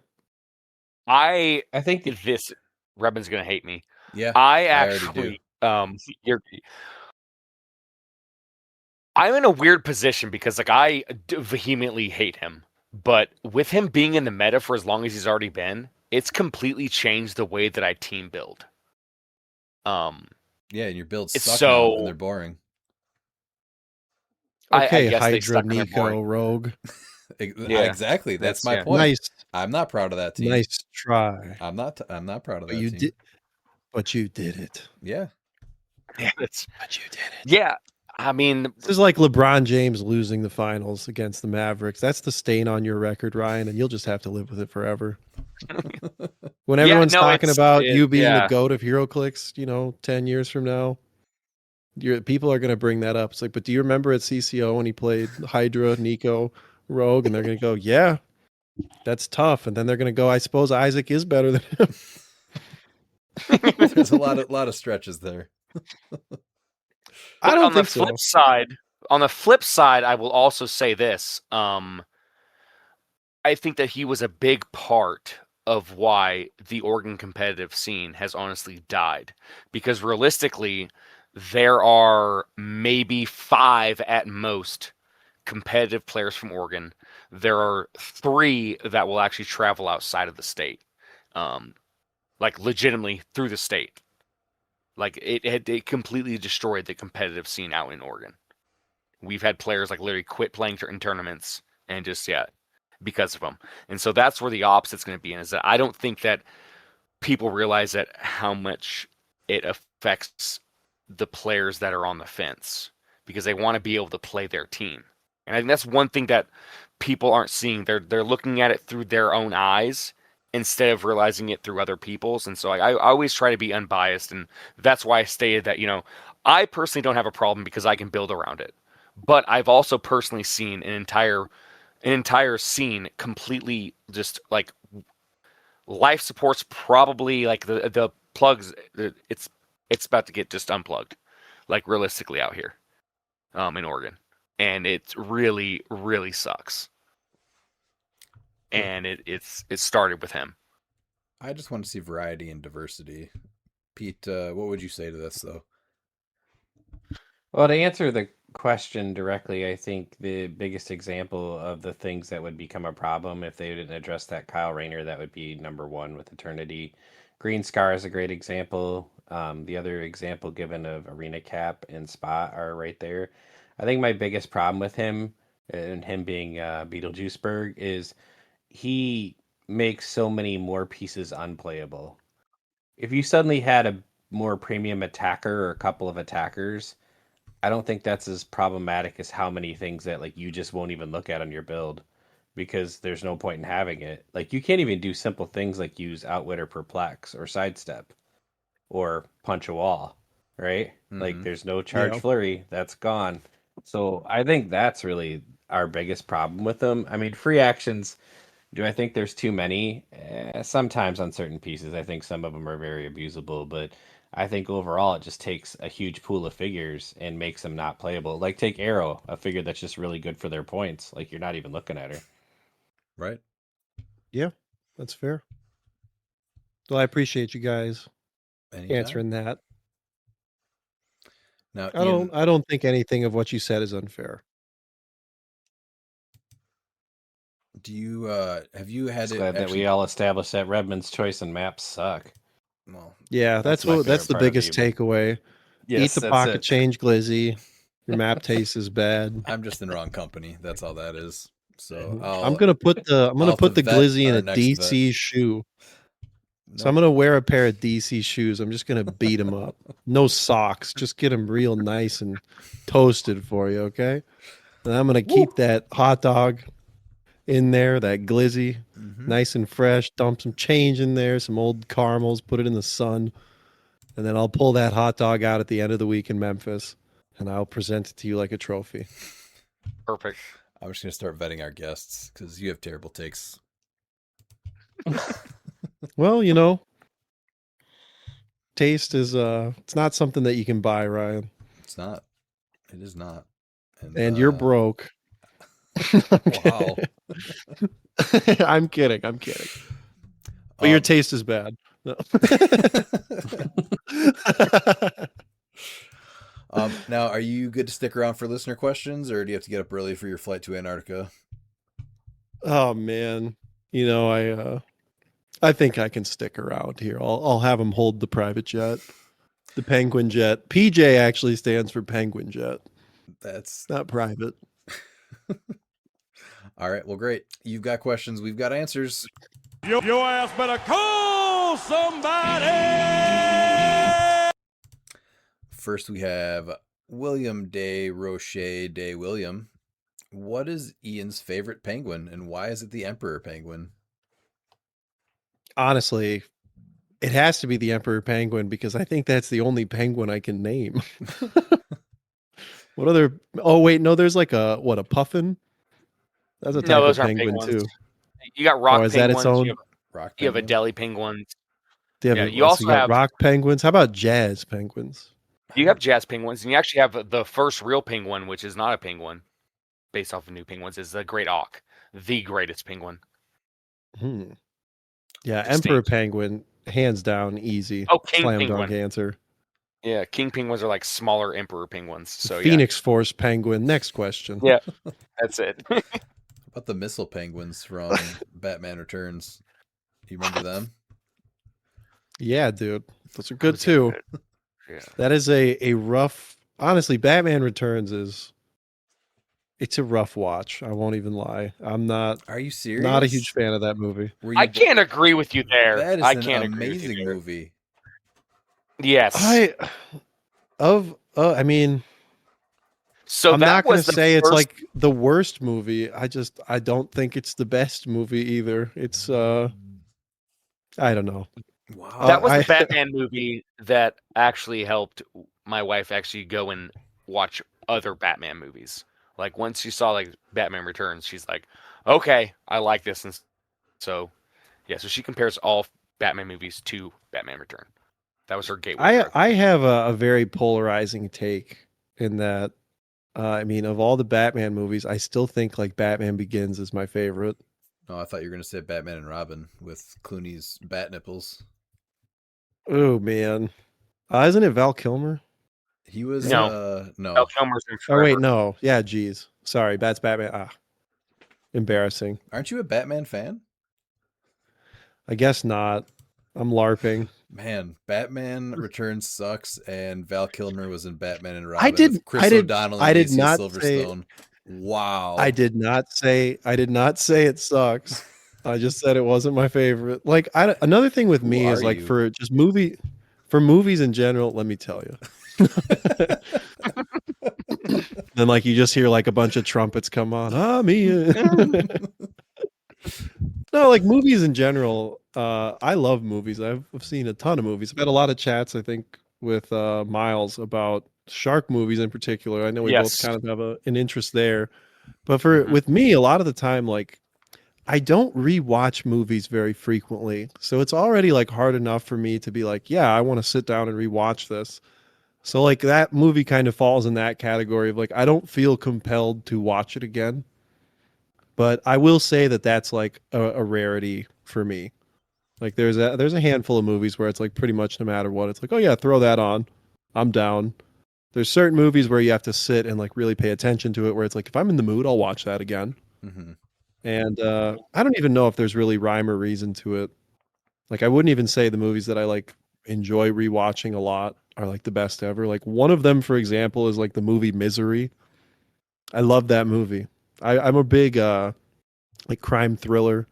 I also really like movies that are like set in like casino settings, like with pit bosses and double crossing. Like that's typically like my favorite style of movie. So I've seen the movie Casino. I don't know how many times, and anything like in that vein. Like typically, I'll enjoy a good rewatch of. For Batman, I've seen all of them multiple times, but I don't know. I've seen The Dark Knight a billion times. A lot of the time, like against my own, like I didn't even put it on. You know, you scrolling through channels back in the day, that was on TV. It's like, guess I'll watch this. Right? Sorry, I'm tangenting way too hard. So Anyway. going back to Misery though, do you see yourself more as a Kathy Bates or a James Caan? I mean, with me being on this podcast right now, James Caan. Wow. All right. Well, let's go to question two, That's then. how we kind of all feel on this podcast, to be I honest. guess that makes me Kathy Bates. It's Ryan's Correct. world. You're just living in it. Mm-hmm. All right. Well, Yeah, a lot of people Kathy don't know Bates this, but with your Ryan clicks. took a sledgehammer to my ankles at a tournament. this penguin idea has been going on for a while. I'm just trying to help you. Oh, dude, you had the vision before I did. Exactly. This is why we're friends, man. It's Thank my you. idea. Yeah. You're gonna be the penguin here. All right, next is why does Ian think that snapbacks are better than fitted caps? An opinion that is objectively wrong. Oh, come on, dude. Okay, well, as a person who I own a good amount of hats, but I'm a man. One, the philosophy with hats is a good hat. You don't find it finds you. All of my greatest hats have come from not me purchasing them. Just like one of my favorite hats, the Hams hat, which was a snapback I got from like working at a hole in the wall bar when I was like 20. Well, not 20, 21. Around 20 is what we'll say. And that was just it was a perfect hat. The adjustable sizing, just perfect. Another thing too, so that's just like general philosophy. A great hat will find you at some point, guys. The right hat is coming for you. But with that, like I've had like, the flex fit hats and the fitted hats. So if you want to wear a hat backwards, if you wear a fitted backwards, it just looks so goofy to me. Like immediately I'm like, oh, that guy is a tool. If you have a snapback hat on backwards though, a little adjustable thing, it's like, oh, maybe he's just like doing yard work or something. Maybe he's just hanging out. I'm so much less judgmental of that. I'm sorry. If you're You're not wearing a wrong. backwards fitted hat right now, you're You're not wrong. typecasting yourself. Yeah. You're limp biscuiting yourself. But that's not a bad thing. Not a horrible thing, depending on the setting. So I don't know. I've always preferred that style of hat. It's more universal, and I don't think there's any debate there. I'll agree with that. Perhaps looks Kathy better. debates. Now, Ian, are you currently Kathy, my ankles are broken. are you currently drinking a liquid death? I am. What flavor? Squeezed to death, the orange one. A funny story there. I like would subscribe to Liquid Death, so they'd come every month. And it got to a point where like I wasn't really drinking them because I'd just been, drinking like one a day, like take them to work, whatever. So I kind of fell out of it. And then my mom texted me. She's like, "Hey, like I know you love these, so I got a little subscription. So for the next like 6 months, because I was already on a subscription, just an absurd amount of Liquid Death was sitting in my sunroom. So right now I have, I don't know, like 12 cases of it in my house, and we're pushing through it. But I'm back on the train of like I'm drinking them again. And at any time I do a podcast, I always drink a Liquid Death, and you should too. I'm more of a monster person. Pete, you've seen my selection of monsters, right? Oh yeah, there's a whole shelf in his pantry. Eight different I flavors. will tell you that full subscription from Amazon. I dabble in both. I've tried the new caffeinated Liquid Deaths. Have you tried those yet? I'm actually They like are not. caffeine free as of these days, so How do you Yeah. that's kind of survive? like No, I can't do Well, caffeine free. Yeah. a lot of lore for me tonight, but I don't know, a couple years, probably like 4 or 5 years ago, I was like drinking coffee and I got like such severe heartburn from it. I like legitimately thought I was having a heart attack. So I like drove myself to the ER and I was like, I think I'm dying. Because I'd never really experienced like heartburn like that bad before. I'd had like it mildly, and it was never like this. Like it legit. I was at work and I told my boss like, I think I might be having a heart attack, and they're like, what? And I'm like, yeah, I don't know, but I need to go. And they basically, they ran their tests, whatever, and they went, yeah, you just have like really bad heartburn, dude. Like take an antacid or something. I'm like, okay, Yeah, I'm glad to be alive. That's just called 10:30 for me in the morning. It's like from Lord of the But then, Rings where Legolas drinks some beer and he's like, I think it's affecting me. That's how it's in it. So I stopped drinking coffee for a while and I went back to it, and I would like drink like very small amounts. And I think it's just like the acidity in it like really, really bothers me. So yeah, it makes my chest like burn. So I just don't do coffee. I haven't had energy drinks in like a long time because for a while I was just like drinking them for taste. I'm like, this is not a good idea. And like, there's no way those things aren't just battery acid. I'm sorry, Ryan. I mean, I drink. So them I just to swore off get to those. the next hour of my day. That's fair, man. And then yeah, like soda. I don't know. I've never. Well, I used to drink it like when I was younger, but now it's just kind of like I don't know. Every now and then, like I had a soda fountain at my old job now, and every now and then I'd walk by it and go, maybe I get a root beer here, maybe a little Pepsi, because they didn't have Coke products. It was a shame. So when I was a bachelor with a roommate, we would each buy like 2 liters, and that's just what we would drink. Out of the 2 liter, we'd play Halo, and have a 2 liter by our side, and we would just play Halo all weekend with a 2 liter of whatever soda we picked up. That's so baller. Literally peak baller behavior. I miss that. I can see you as a bachelor pounding the BFC monsters. Those big 32-ounce ones. The thing is usually Mountain Dew. This is before Monster. What does BFC stand for? Big fucking can. Ah, okay. They were huge. Yeah, it was a the twist 32-ounce tops. can. Yeah, they have the twist tops, right? Yeah. Yeah. No, nope. No, I'm talking about the original ones that were like just giant cans. Oh, I thought it was Beetlejuice fan container. Not yet. I thought that's what it stood for. I thought it was like if you're a big Beetlejuice fan, you got to get your Beetlejuice fan container. Yeah. Oh gosh, I'm so misinformed.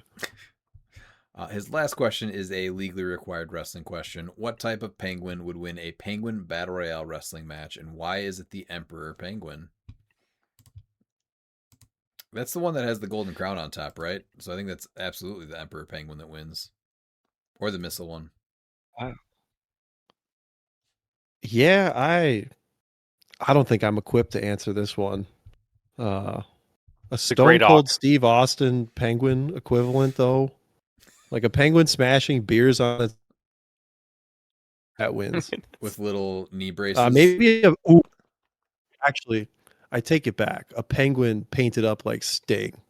Like Sting? Okay. I'm down with that. In a trench coat? Wait, no. And a bat? One more. Dude, imagine a penguin coming out of a coffin like the Undertaker. How is that penguin ever losing? There's no penguin that would.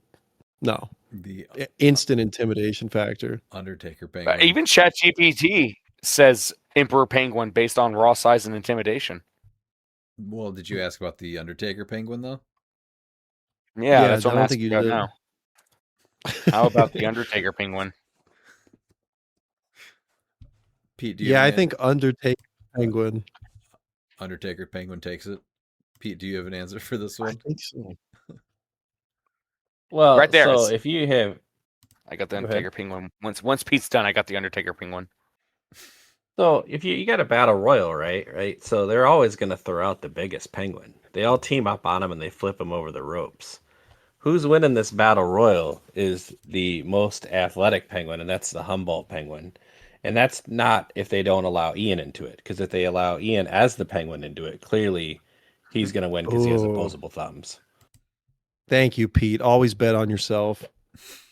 I made the mistake. So it says the Undertaker penguin would slowly waddle to the ring for 14 straight minutes, be announced from Death Valley, Antarctica. No, have entrance music that's just distant iceberg cracking, and then eliminate penguins by chokeslamming them into freezing waters.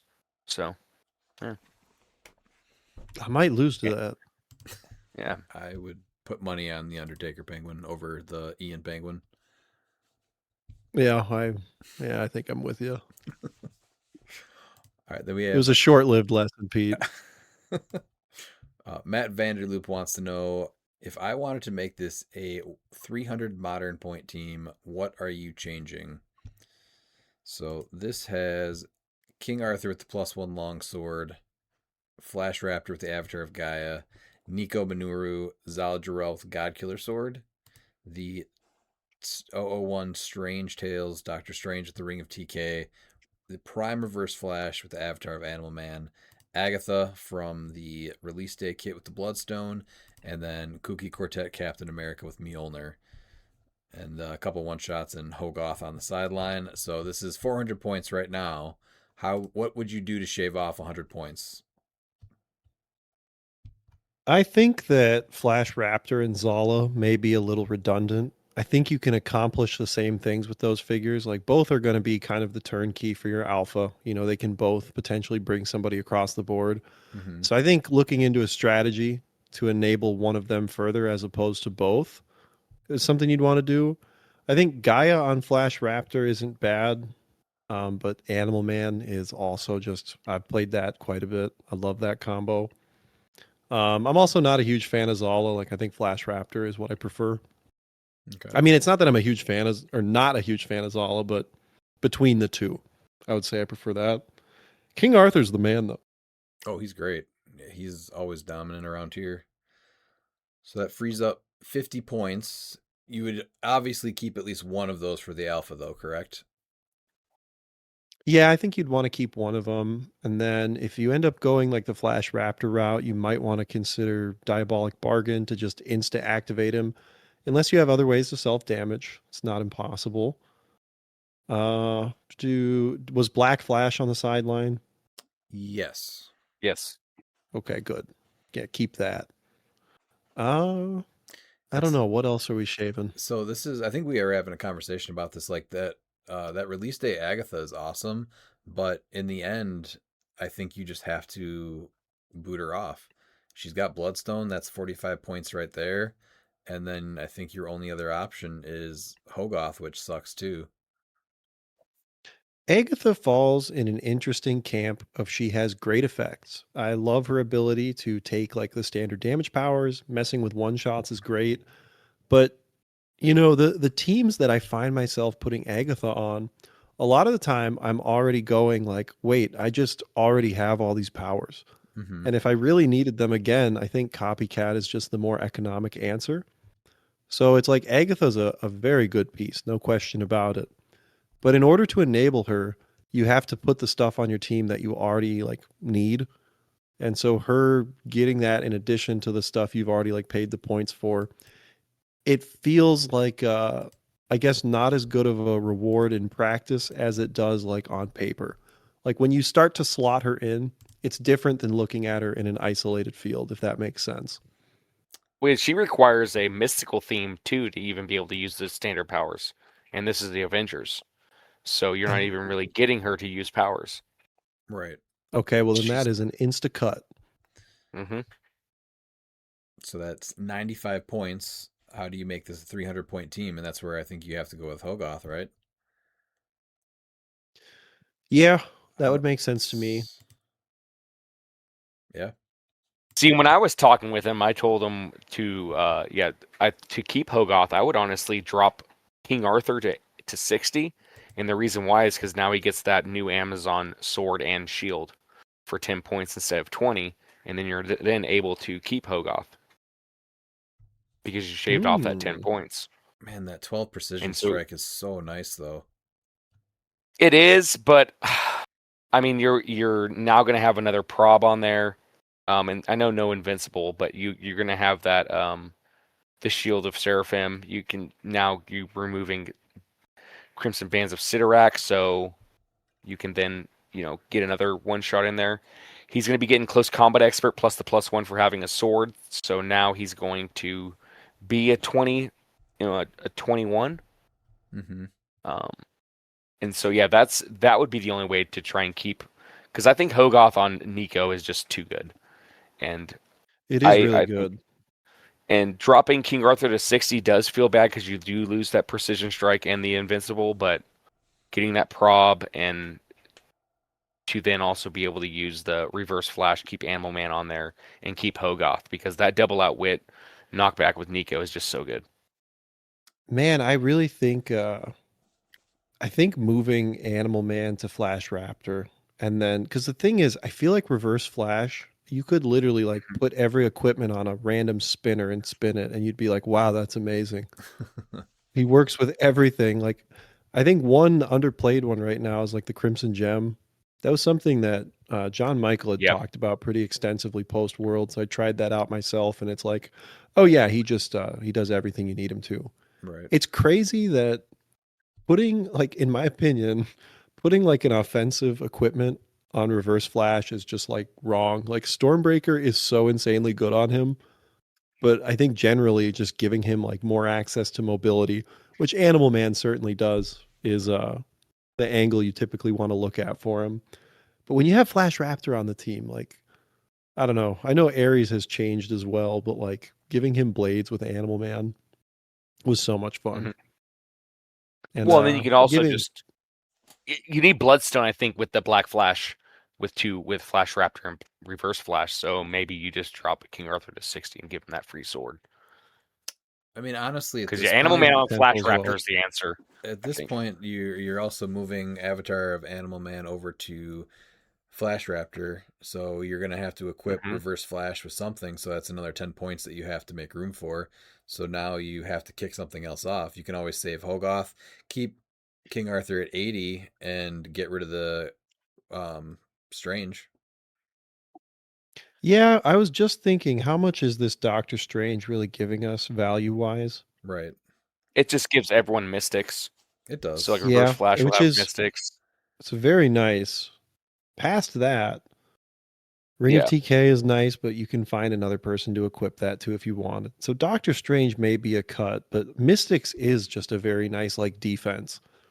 At the same time, however, like with the amount of invincible there is like running around, um, sometimes it's like a 40-point sink almost immediately. Mm-hmm. Yeah. I think Scarlet Witch for 25 can do similar. Yeah. I know you have to have the TA. I believe, correct? You need to have Avengers TA. Well, no, you get, to get the but Mystics. you get it with But you get it Cap. from Captain With America. Cap, Yeah, yeah. that's geez. Yes. So yeah, we can Yeah, save so 15 points there. She can still have the Ring of TK if you want it, and then now you have an extra perplexing outwit. Mm-hmm. Yep. And that saves us Hogarth too, You right?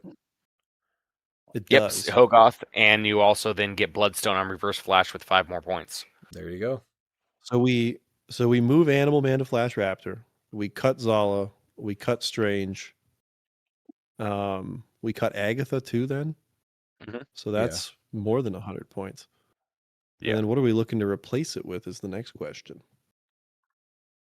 Just a cheap thing because you still want the Bloodstone on something too, right?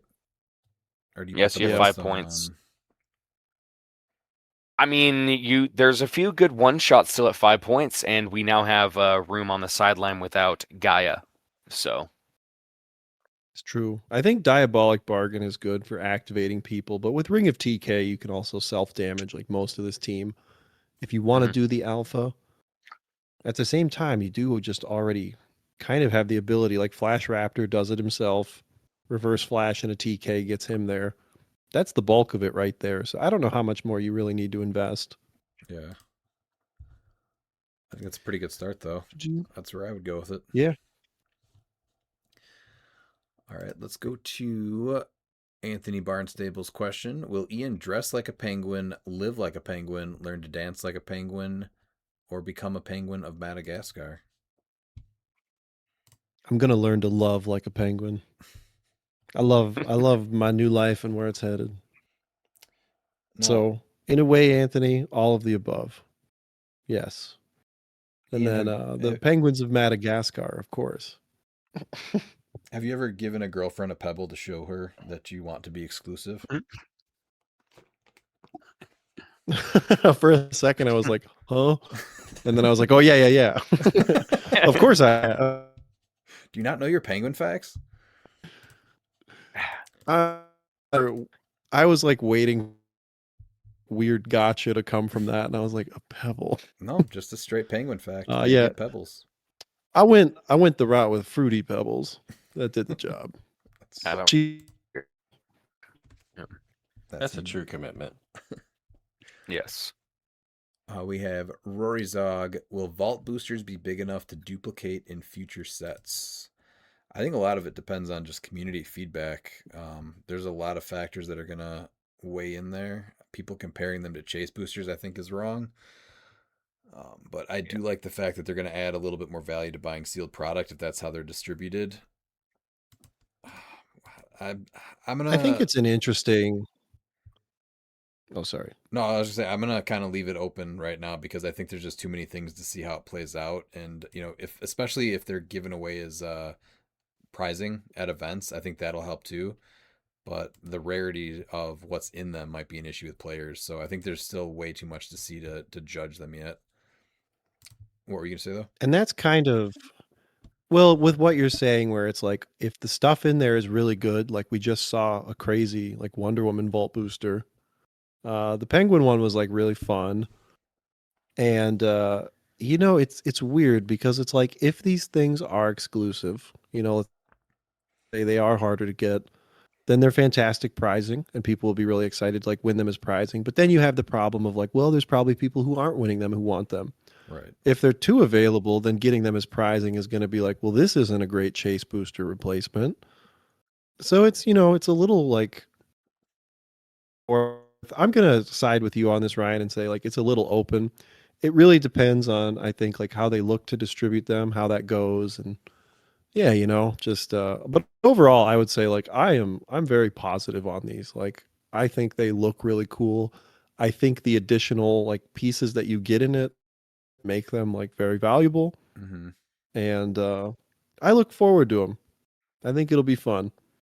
There's also like 8 variations of this too, of all these pieces that you can't get anywhere else besides in these vault boosters.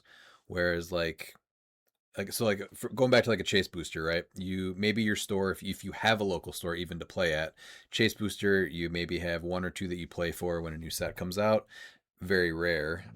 What you're supposed to be able to do correct is just buy a brick and then you can buy one of these vault boosters, right? So it should be easier to acquire them, but there's also 8 variations of these things versus chase boosters. Most of the stuff you can still get out of a regular brick anyway. So yeah, there's just tons of Yeah. factors. Miles, do It you? really depends on how they roll out. Right, yeah, exactly. Yeah, I'm right there with you. If they tied them to bricks, I think that'd be for the best. What I'm worried about is just like everything that happened with the chase boosters is that they're gonna have bricks and then they're gonna sell them separately and like essentially, with how everything goes, especially like with at the local level, to where you're gonna have like just a few people go, oh, hold those for me, and so you're gonna have people that like just never even had a chance to get them. Mm-hmm. That's the one problem is that I know with the chase boosters is that there was stores are able to order more and then just sold them. Some just So, put them on Well, the shelves. Yeah. another possible angle here is so like if we look at Masters of Time, which I know is not a one-to-one comparison, people were crazy hyped about those boosters. And it's a Yes. similar vein where you have to buy a brick to have access to it. Is it part of the brick so it's different? Yes. But another thing they did is they were running promotions where it's like, yeah, if you order a brick, we will send you like an extra super booster. Mm-hmm. So I think that vault boosters will not be one dimensional. I don't think it's going to be like, oh yeah, you can buy one if you get a brick. I think WizKids has enough like history now with products similar to this, close Yeah. enough to where they will hopefully meet the demand of fans in different ways, where it's not just buy a brick. They will probably have some kind of incentive of some sort, whether that's through like tournaments or an online incentive, whatever it ends up being. um I hope they recognize like the importance of it. I think again, I just think they're really cool, and getting equipment and various like one shots and terrain, like stuff that will more than likely be impactful for the game. Exercising those abilities to get them through different means of just the brick purchase, I think, is probably the biggest key to deciding all of this. Right. It's going to be all about the rollout. Yeah. Pete, what's your take on vault boosters? I think this is one of those wait and see things for me. I need to really know how this is being distributed. I think it's good to encourage people to buy product, and I think it's always good to have better pricing. But if it's really, really super exclusive, I'm just getting flashbacks to those stupid pogs and then chase boosters. Like, oh man, not this again. So, real quick before you guys move on, I unfortunately have to go be an adult tomorrow. And it's just that week for me. But I do want to say to you, Ian, truly from the bottom of my heart, and I'll let these guys wax philosophic later here. Thank you for everything you've done for the community. Thank you for everything that you guys over at Dial H did. And I look forward to the Iceberg Lounge and whatever comes next in the great story of Ian. Well, thank you, man. I really appreciate that. and you guys are doing a killer job too. Granted, your podcasts are a little longer than my liking, so I tune in when I can. And then the one time you guys did a 1 hour episode was when I had a 3 hour drive home. So I don't know. Pick it up a little bit. How about that now? Can't Thank make you. it- genuinely. It's not. Thank you. It's not a related. I mean, it's a completely unrelated thing. Actually, Redmond knew. He's like, "This is the week we do an hour, boys." We're gonna He's got get a him. 3 hour Yeah. drive home. We I've got got him. I've got my air tag on his car. He's on the move. Yeah. All right, boys. But seriously, thank Finish you, strong. man. Yeah. Have a good You night. have a good night. See you, Pete. Good night. All right, going to Seth Davis. How do you think WizKids and the community should handle individuals that are caught cheating at major events? Should they be banned from future events or just disqualified for that event? So we've heard a lot of opinions on this lately. I personally feel like a warning is warranted ever since the talk of actually punishing people has kind of come into play. Everyone knows what went down a couple weekends ago. So if it's a repeat behavior, then I think punishments should escalate. I would like to see, I think, DQs be kept track of on HC units also, though. But, I feel like a warning is fine. But then as things happen, players are going to remember that, you are a problem if something keeps happening over and over again. So I like that it's being more vocal and players have kind of had it. Miles, what do you think? So I'm gonna probably have the hottest of the takes. I think that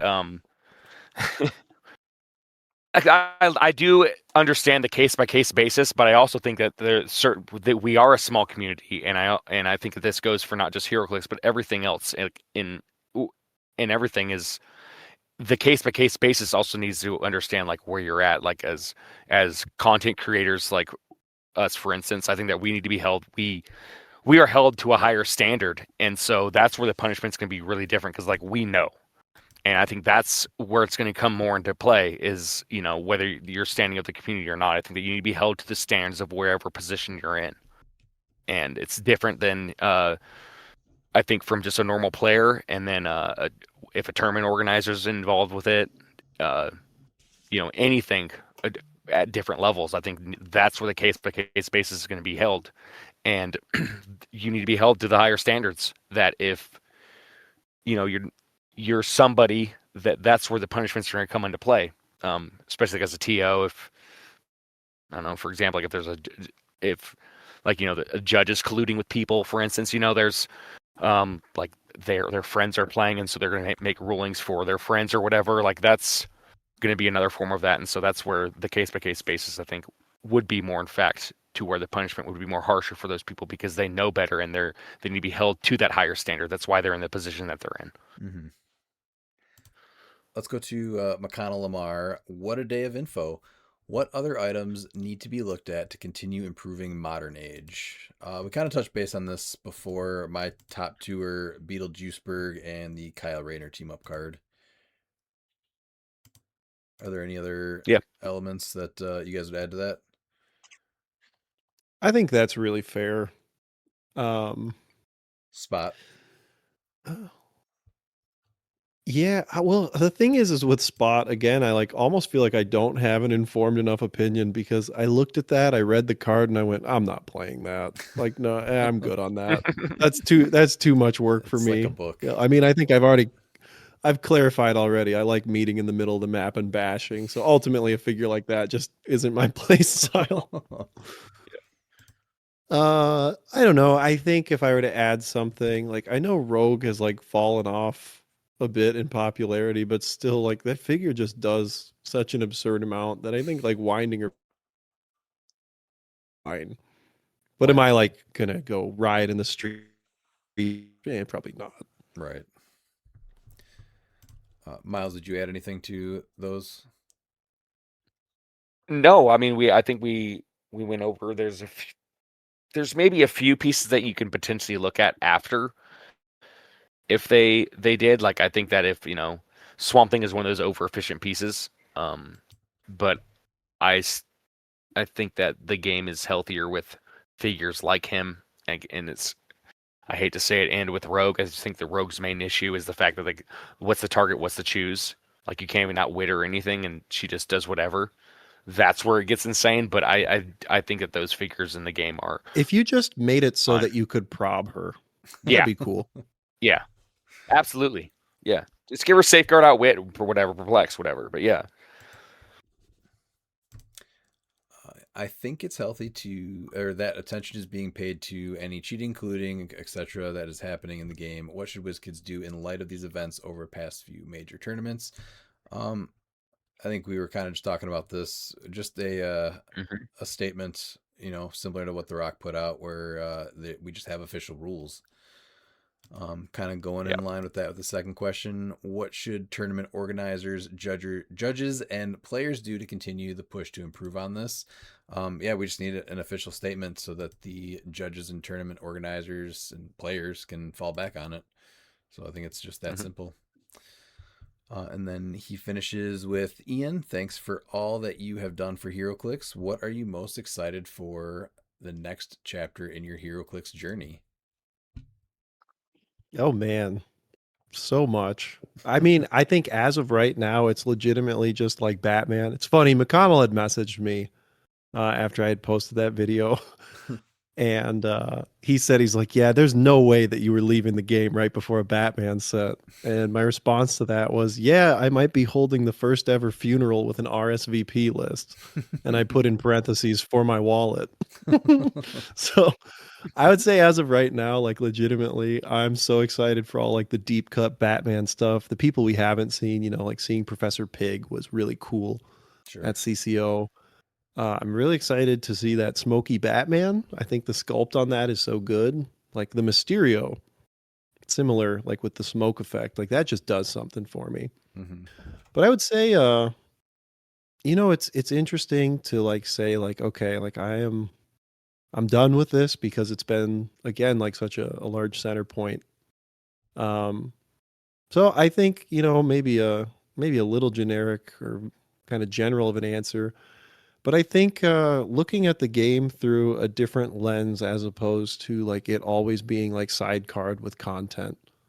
Like so much of like the content game, and you guys can attest to it, is getting things out first and doing things on time and being on top of stuff and getting to the event so you can stream and cover all the stuff. In a lot of ways, when you live in that space for so long, a separation I think does occur from like the actual game itself. And it's not to say I've lost that, but I think in some ways it's not as pure, if that's fair. So I think just start looking at the game in a different light. And I'm not really sure exactly what that is, but being just removed from that, I think it'll be different. I think it'll be fun. It'll be a lot to adjust to. I already know that. Like I still don't even fully believe it, and here I am on a podcast. But I have to come out and talk a little bit. I can't just be like, all right, guys, I'm going to say a few things and bye. I mean, disappear into the shadows. For a while, though. Yeah, for a while I'll be on the rooftops in the shadows. And who knows? I mean, down the line, anything can happen. Will I come back to it? I don't know. It's hard to say, right?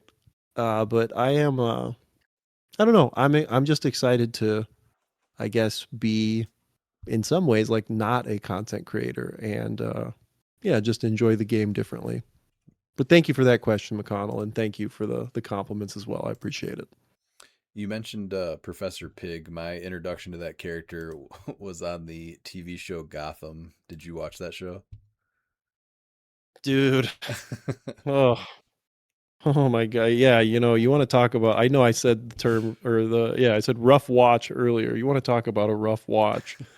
I just don't understand the pitching for that show. Like, hey, let's do a show about Gotham City. Yeah. Okay. And where's Batman in this? He's not. It was and also I tried so hard. I got to like season 2 because like I really I tried forcing myself to love that show. I think the actor that played the young Gordon did a great job, but it was just rough watch. It's a CW show, isn't it? Yeah. Or who? Yeah. It was. Wasn't it Fox? Yeah. I want to it was say Fox, it was CW. I think. Was it Fox? I'm almost positive Yeah, it was okay. Fox. Either way, like honestly, I mean, my opinion, like, a lot of those shows like follow the same script where it's like more of a soap opera than it is like a superhero or like a crime show. Like The Flash is like that show should be called Barry Allen.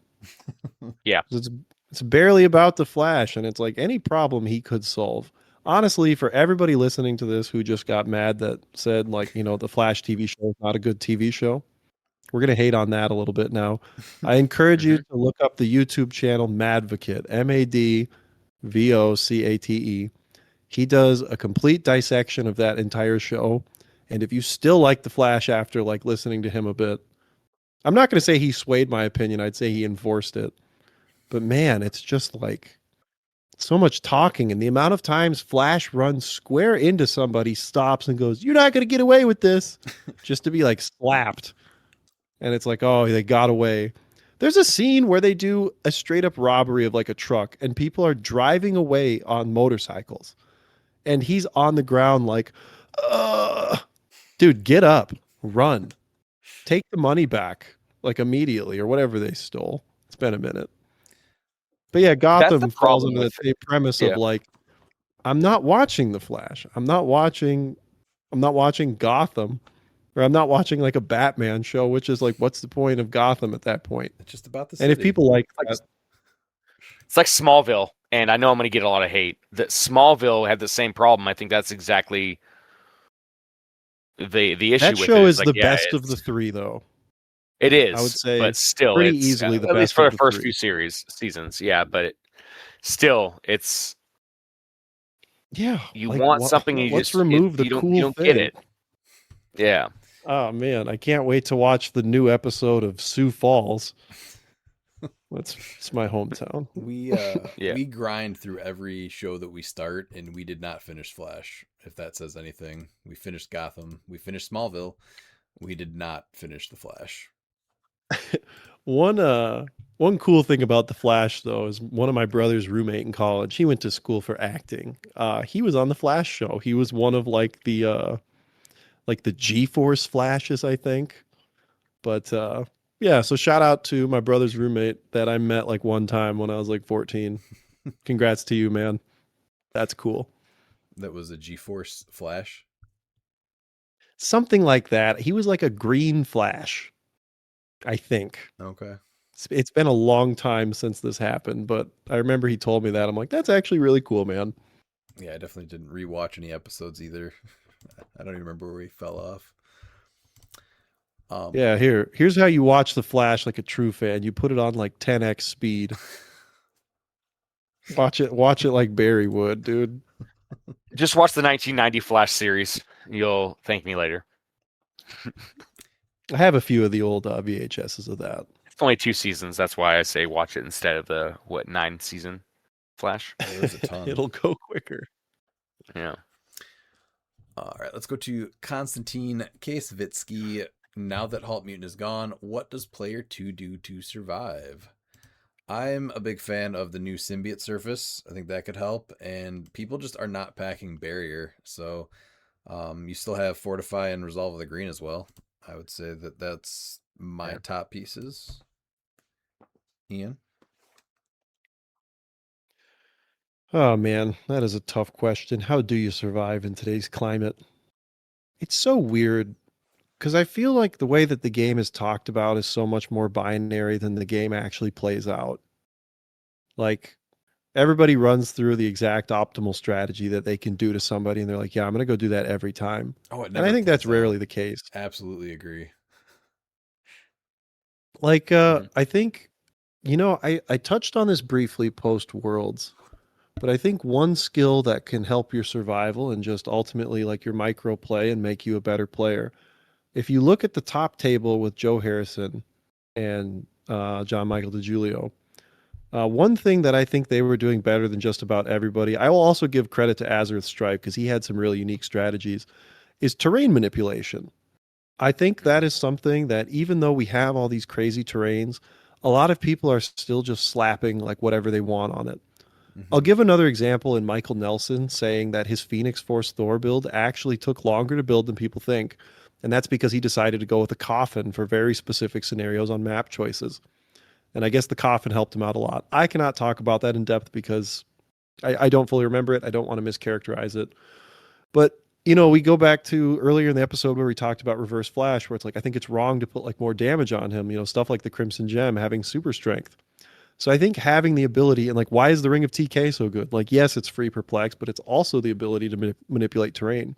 Right. Like, if you look, I think terrain manipulation is a skill. It might not like, oh yeah, now I can survive like the ultimate alpha strike. But learning how to do that and utilize it like fully, and really looking at like, okay, if I'm on this map, this is the best terrain for me. I can use this piece to position it if I go against this. I think that's something that in general could help a lot of players with not even just survival, but with just like winning more games, like you just said, Ryan, where it's like it never goes fully as planned. Like your opponent always has something.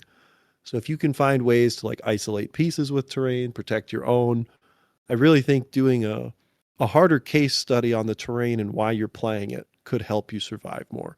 Obviously, it's not Hulk Mutant where it's literally like, nah, boo boo, you can't get me. But I guess a more philosophical answer. I don't have like a hard piece for you, but look into body blocking too. Like put the pieces out in front that you're willing to lose. Very rarely do you get a perfect game of HeroClix. So rather than saying like, how do I survive? Maybe it's like, how do I mitigate what they're doing? Right. And I think that's what some of the smartest players consistently do is they take every advantage they can and they stack them brick by brick. And eventually they have a wall and you didn't even see that wall. You were just looking at a pile of bricks. And sometimes that's a great point with the body blocking. Sometimes an opponent won't go in because putting themselves in a position just to take out a piece that really isn't going to put them in a spot that's worth taking out that piece is worth doing or whatever. You know what I mean? Yeah, So I they mean, might it's not part even of the go in on reason it. why that 10-point Daredevil is so good. So is good. because that is like a moving super barrier. So finding pieces in Modern that can maybe mimic what Daredevil could, I'm not sure exactly what that is, but finding pieces where it's just like, if this is in front of me, do you want to deal with it? Can you deal with things behind it? Right. And I think, yeah, again, on like a more general macro sense, it's looking at your team and deciding like, what are the things that I'm willing to give up and what are the things that I can use to create those like smaller advantages and stack in my favor. Mm-hmm. Yeah, like in a way, this is like a binary question of like, how do I not die? You can hope your opponent misses, I guess, but It's a great strategy. I don't know.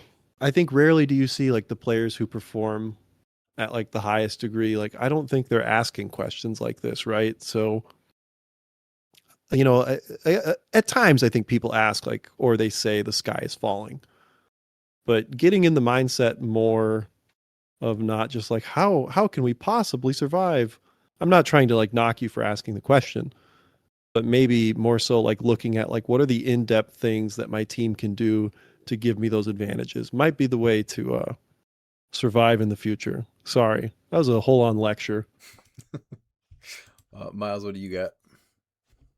I'm pretty close to that. I think that a good philosophy when you're building teams and playing clicks is going to be the same philosophy that you should have in life. And if you can't control it, don't stress about it.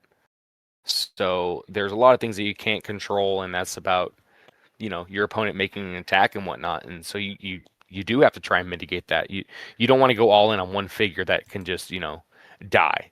So body blocking is perfect way to handle it. And then sometimes you just gotta wing it. When you look at the top tables, especially there's only a few pieces that realistically are gonna get full map and just be able to destroy you.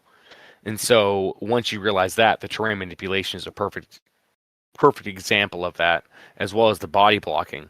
And so the best answer is to mitigate it. You need to figure out almost like a Saving Private Ryan strategy where you're like, okay, my team needs this to function next turn. And so you want to try and body block and protect those figures. I always prefer to go second, and I never worry about what they can do. All I can worry about is what I'm able to do and the strengths of my team. I think building to go first is good, but I think building to go second is always better because you want to be able to build a team and know what can I do when something goes wrong. Building a team that when you're thinking just positive that this is what it does when it goes right, I think is fool's gold. And I think it's better to build teams with the mentality of what can you do when things go wrong.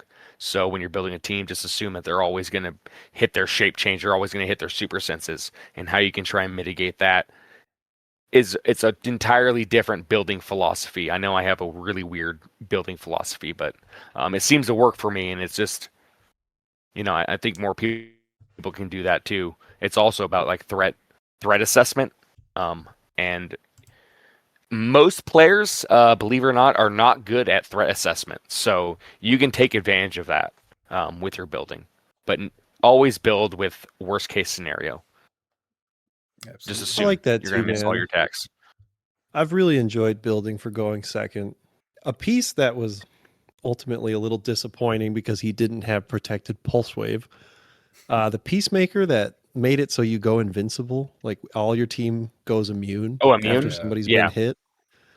Man, I had like almost created like a whole on thesis about that piece where I'm like, develop the 2-turn alpha, where it's like you get in position. It's like, all right, if you attack me, I'm just going to be immune the next turn. Like I'll still be set up for what I want to do. So now it puts you in a weird position of like having to like kind of wait for that. But then Pulse Wave just shuts it off. Right. It's like, oh, play the bystander. It's like, they'll just kill that too. Like there's too many ways to cut around it.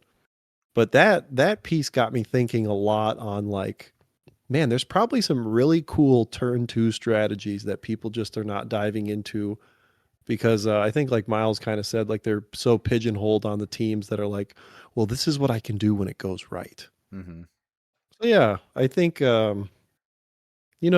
just in general to survive HeroClix as a whole, step out of the binary conversations of like the sky is falling, this peaks breaks the game, we're in a terrible spot, all that. And I can say all of this, I guess, from the perspective of someone who's watched a lot of competitive HeroClix, who's covered it. I haven't played it, so you can knock me for that. I will. At least not to the degree that a lot of people have.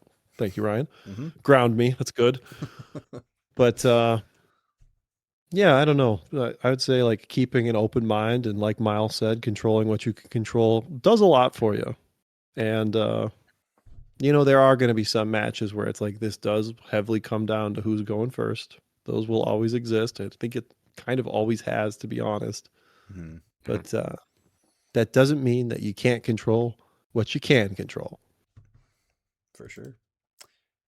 Then he asks, would changing all one-shots to something like if no other friendly one-shot has been activated this turn make them less insane, that you could only use one per turn? I think that'd be good. I think the one per turn would kind of calm it down because a lot of times, you're just rocking them all out or 2 or 3 turn 1. So I wouldn't mind connecting them to theme that we've talked about before either. Ian, do you have you it almost much feels thought into them? I was just gonna say, like, with what you're saying, it almost feels like the trick arrows or theme team probs, where it's like, in theory, it's like, oh yeah, like your team gets access to all of these probs, like that'll be really handy throughout keyword Right. throughout the match. And what that turned into, all right, I have perplexed my damage to an 8. I will be single target pulse waving you, and if I miss, I'm going to re-roll it 3 times. Right. Plus all of my other probs. So I think in theory, right, like the one shots, it's like, oh, there are these interesting things to extend the game or, throw a wrench in something or to amplify throughout the game. And I think what we've seen more so in practice is that it's like, yeah, I'm just going to mag dump all of these. Yeah, very So often turn I 1. agree that giving them a limitation would be healthy. I think similar things that have acted not necessarily like one-to-one with it, but in a similar fashion where it's like you have a hope that they work this way and they just get used in tandem and in mass, like in an instant. Yeah, I think your idea for limitation is not a bad one for sure. Miles, I know we've talked about this a lot.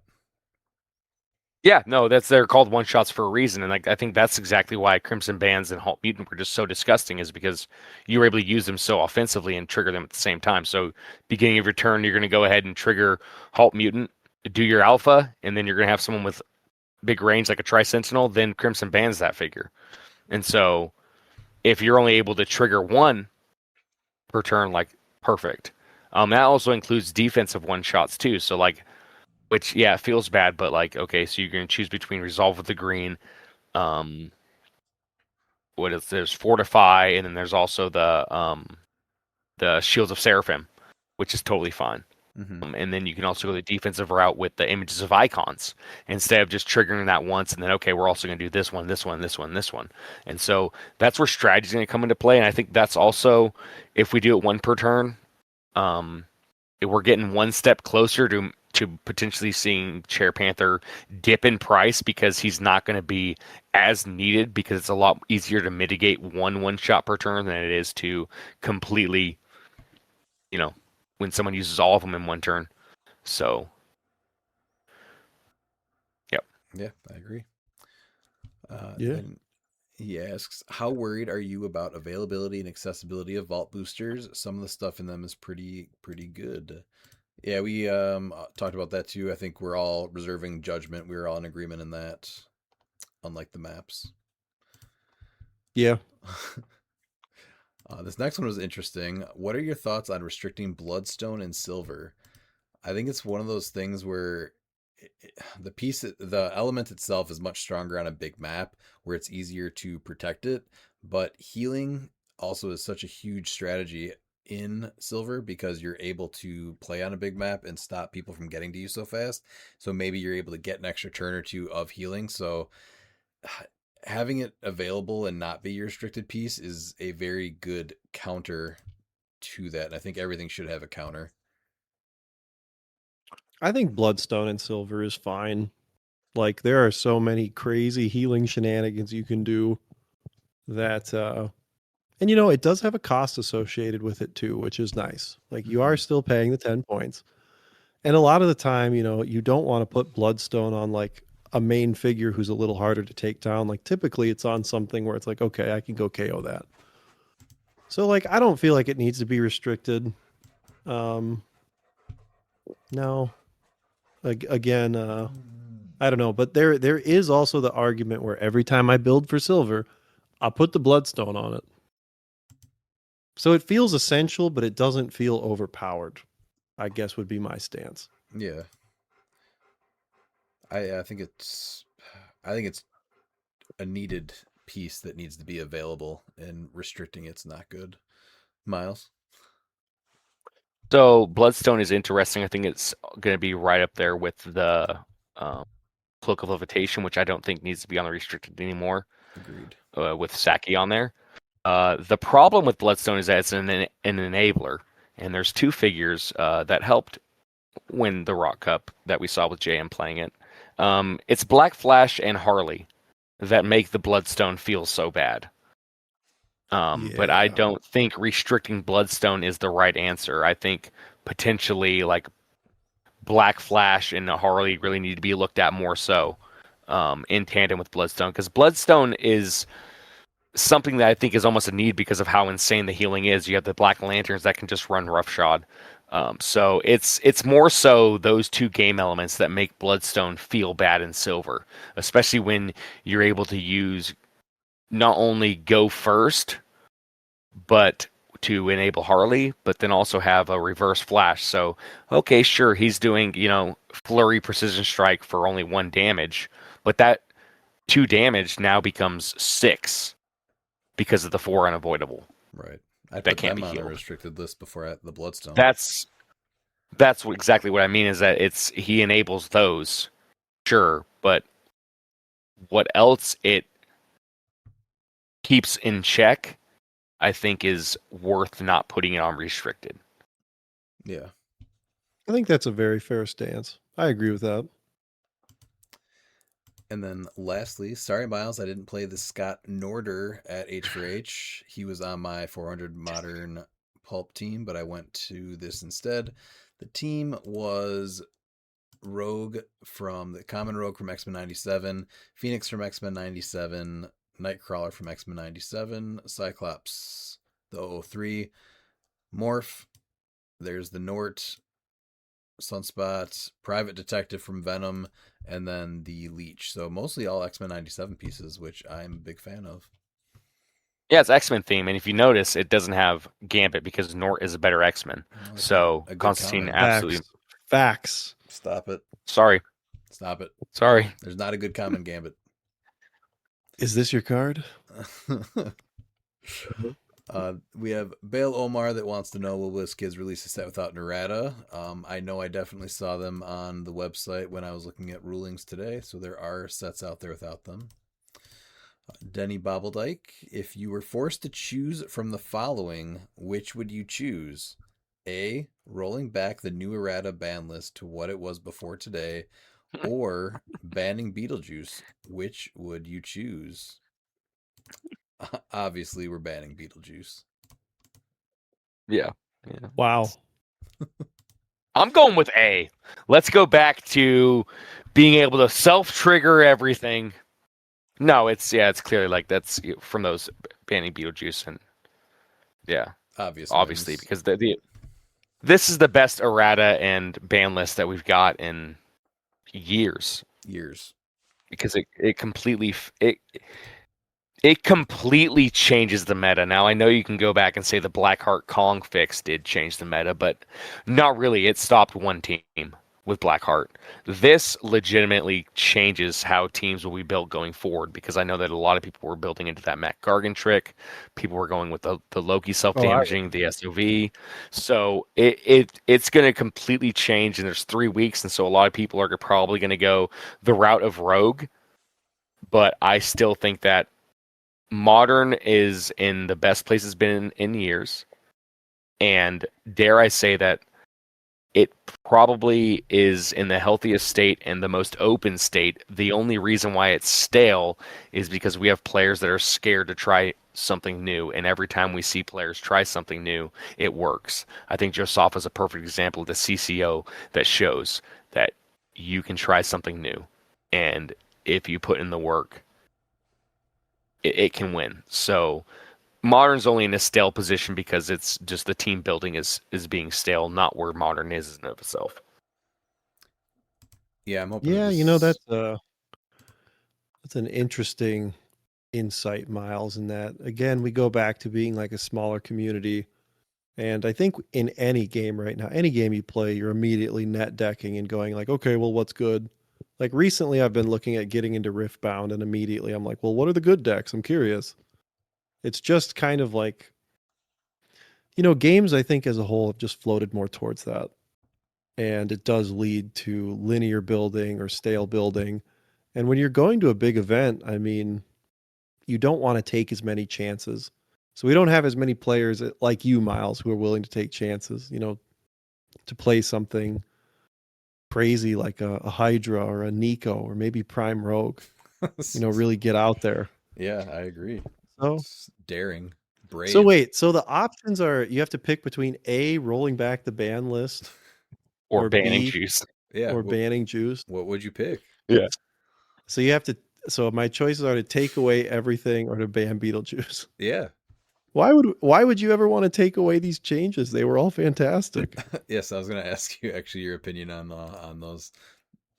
These were all great changes. I mean, I am a little sad that I never got to abuse Prime Venom, because if you guys listen to the Dial H set review at all, I was like off the walls going, this guy's crazy. Oh, insane. Oh, yes. I built like, I don't know, probably 5 teams with him. And then I enjoyed being validated by JSA cliX when they were talking about team building, and they're like, immediately like pair him with Eternity. I'm like, yes, it's like his brother. Like they're so good together. Yeah, but Eternity kind of fits everywhere. He does. But he was like particularly good in this scenario. So I don't know. I'm bummed out by that, but yeah, it is what it is. No, it was a great ban list. I think I didn't have any disagreement with anything they made. So like hats off for this one. Yeah, it was a great surprise to read this morning. Going to Matt Prignano. How many one-shots need to be banned before we realize they are bad for the game? So I personally like them. What I hated was getting blasted for 8 pen psi away and getting one-shotted and it's game over. So I think maybe they need to be a little bit more balanced, but I like them. I would tend to agree. I like one shots as a whole. I do agree there's been some overtuned ones. But yeah, I mean, I don't think they need to go away entirely. And personally, I like that we're willing to like ban things.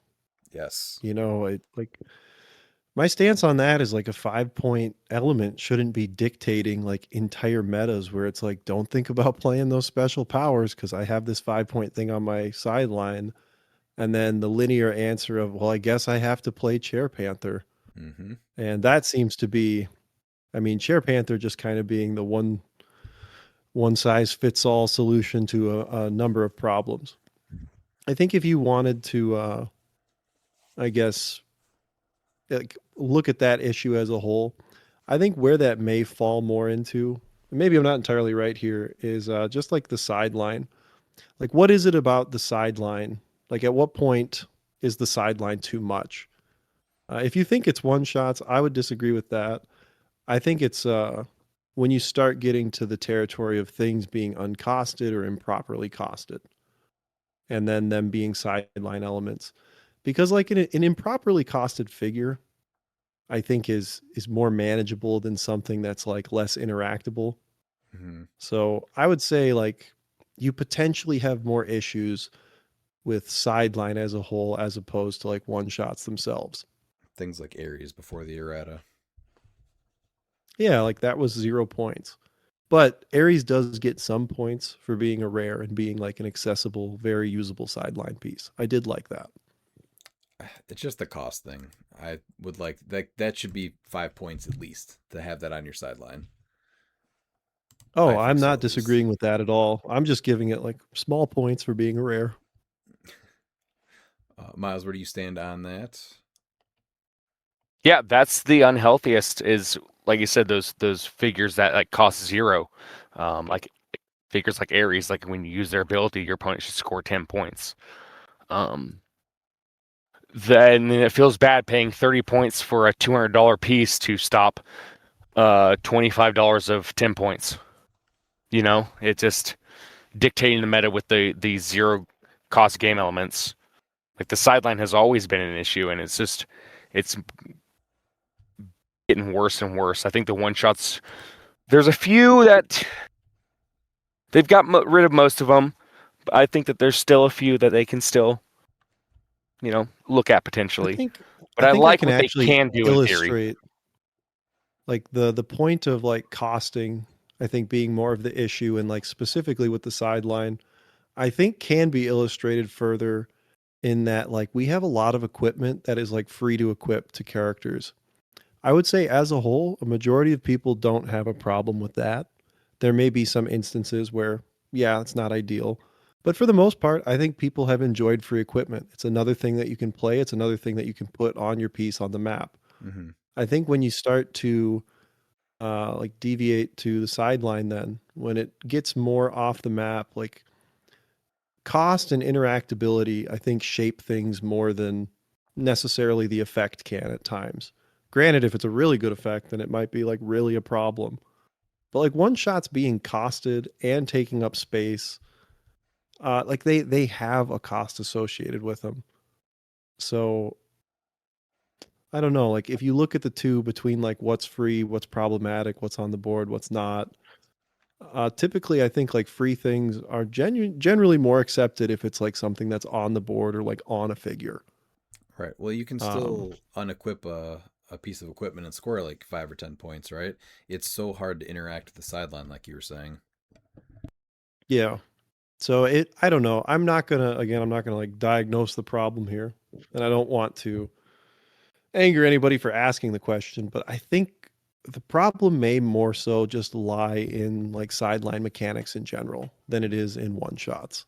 Yeah.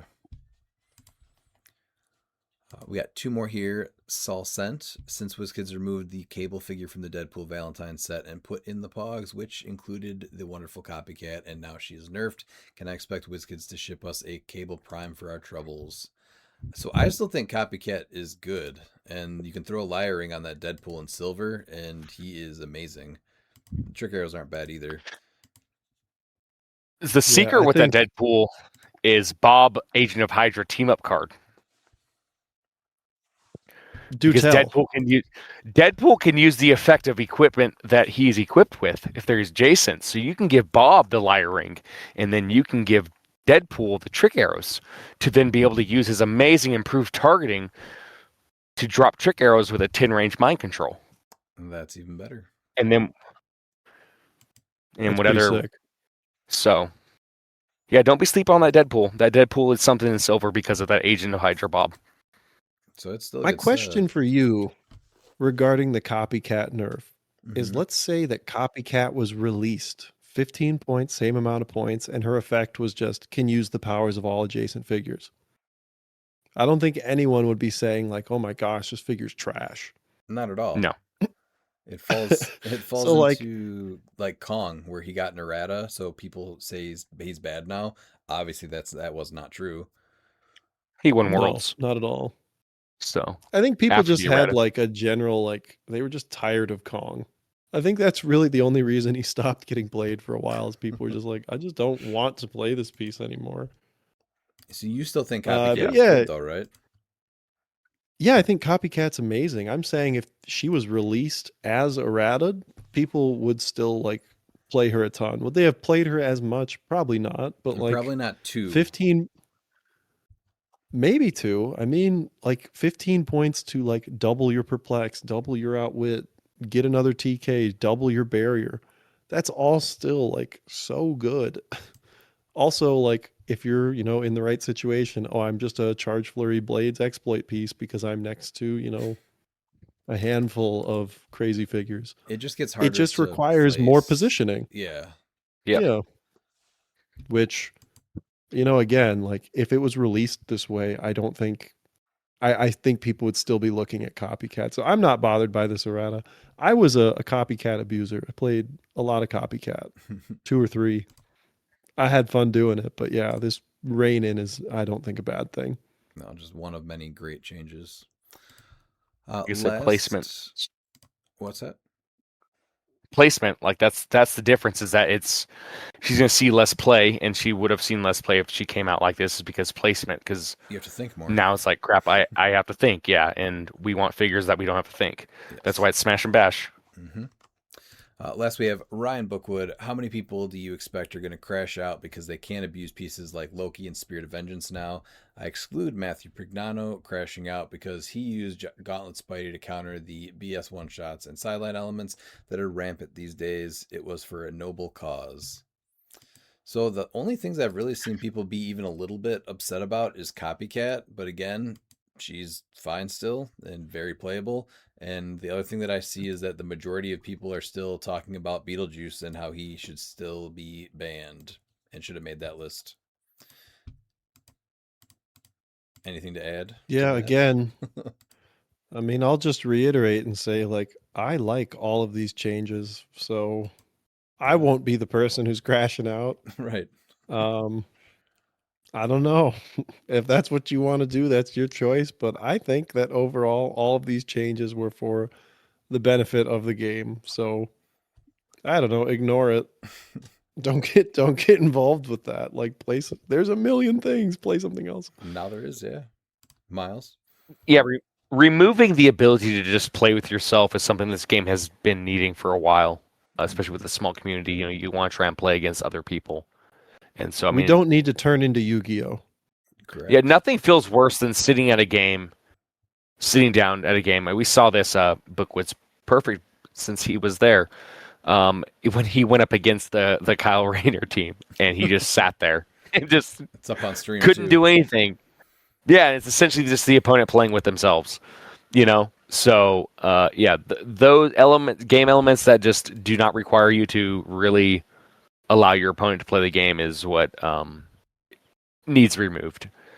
And it's hit or miss. I know people are complaining about like these erratas that are needed.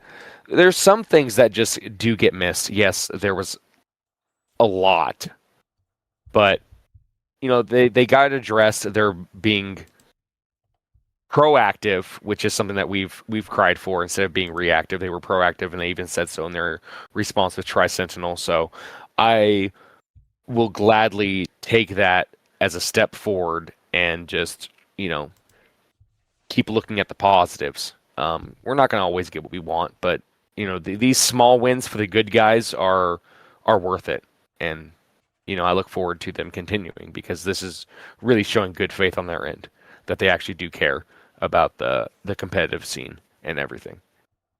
Absolutely. And last question of the night, still by Ryan Bookwood. Why isn't Juiceberg banned yet? Makes no sense. Someone must really love this piece up at WizKids. Right now, I'm just focusing on we at least have a date for when he will be gone forever, and that is post-Worlds 2026. Anything to add to that, guys? How you guys feel about Beetlejuice was very much how Calder and I and Simeon felt about tarot cards. So I hope you can enjoy the day. I know we did. It was a healthy change. We had some sparkling juice on the podcast, I believe, when tarot cards rotated. So that was fun. We will be having a full celebration the day after Worlds, let me tell you. We're actually talking, I'm working on getting Bret Hart to actually be on the podcast to celebrate it. And then we're going to use Bill Goldberg's name instead of Beetlejuice so we can hear him being happy about how Bill Goldberg is no longer wrestling. Don't give away all our secrets. I'm not informed enough on wrestling to fully grasp any that. of the references. So Bret Hart crashes out happy for you. to Bill Goldberg. That's why we use the Bret Hart voice. Is that like you bring up Bill Goldberg and he crashes out. Everything is Bill Goldberg's fault. Yeah. So that's Ryan's why we named him Beetlejuiceberg. Yes. No. Brute Hart. Brute Hart. Brute the Sandworm Hart. Yep. Yeah. He doesn't like Beetlejuiceberg. All right, Ian, do you got any final thoughts for this episode? I mean, this was a lot of fun. It's you guys are definitely, I think, a different light than Dial H was, just in terms of kind of what you guys talk about, how you talk about it. Your stances on things are very hard. Your taste, Miles, your taste is wonderful. Ryan, yours is questionable. Jeez. But no, honestly, man, I kind of wish I would have done this sooner. I had a really good time doing this, and thank you for answering my questions. I'll remain a little upset at you guys for, spreading this horrible misinformation of me being interested in penguins and not the penguin. Like, come on. So that got started because Aquamiles heard something about penguins, and he was really stoked and excited. He actually somehow our detective work worked out that he's actually back, and he wanted to make his re-debut debating penguins.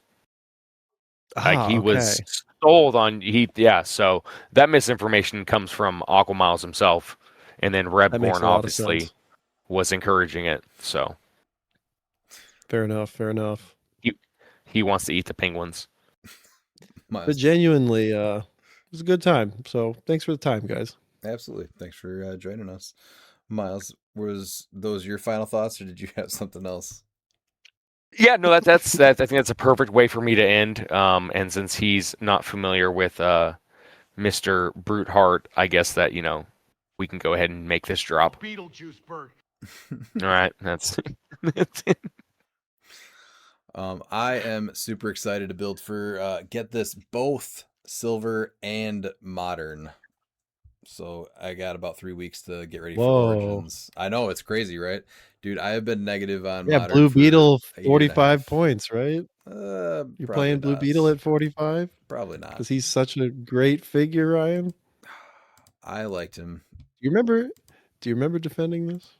Yeah, I'll defend that. Pepperidge Farm remembers. Someone literally, so let's do this real quick.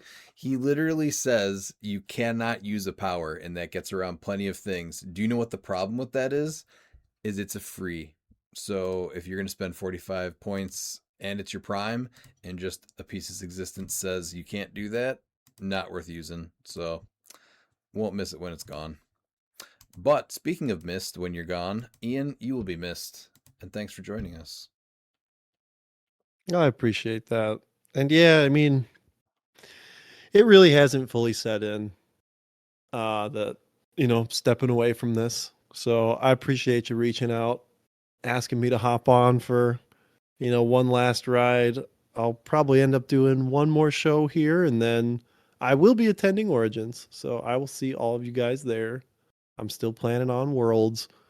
So it's not like I'm just going to like disappear and be like, oh, what happened to that guy? Maybe there's some of you out there who want that, but sorry, that is not the case. And yeah, again, just it's going to be weird.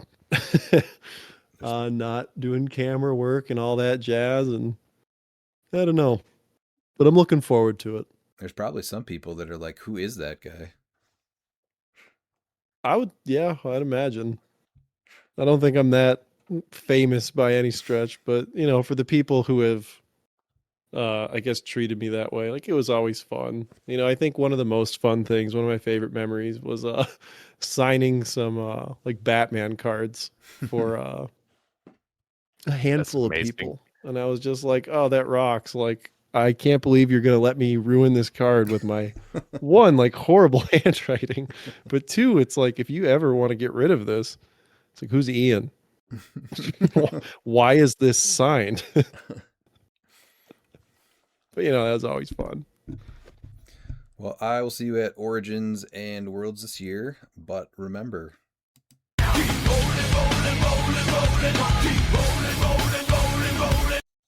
if you're not down with that, we got 2 words for ya! Click it!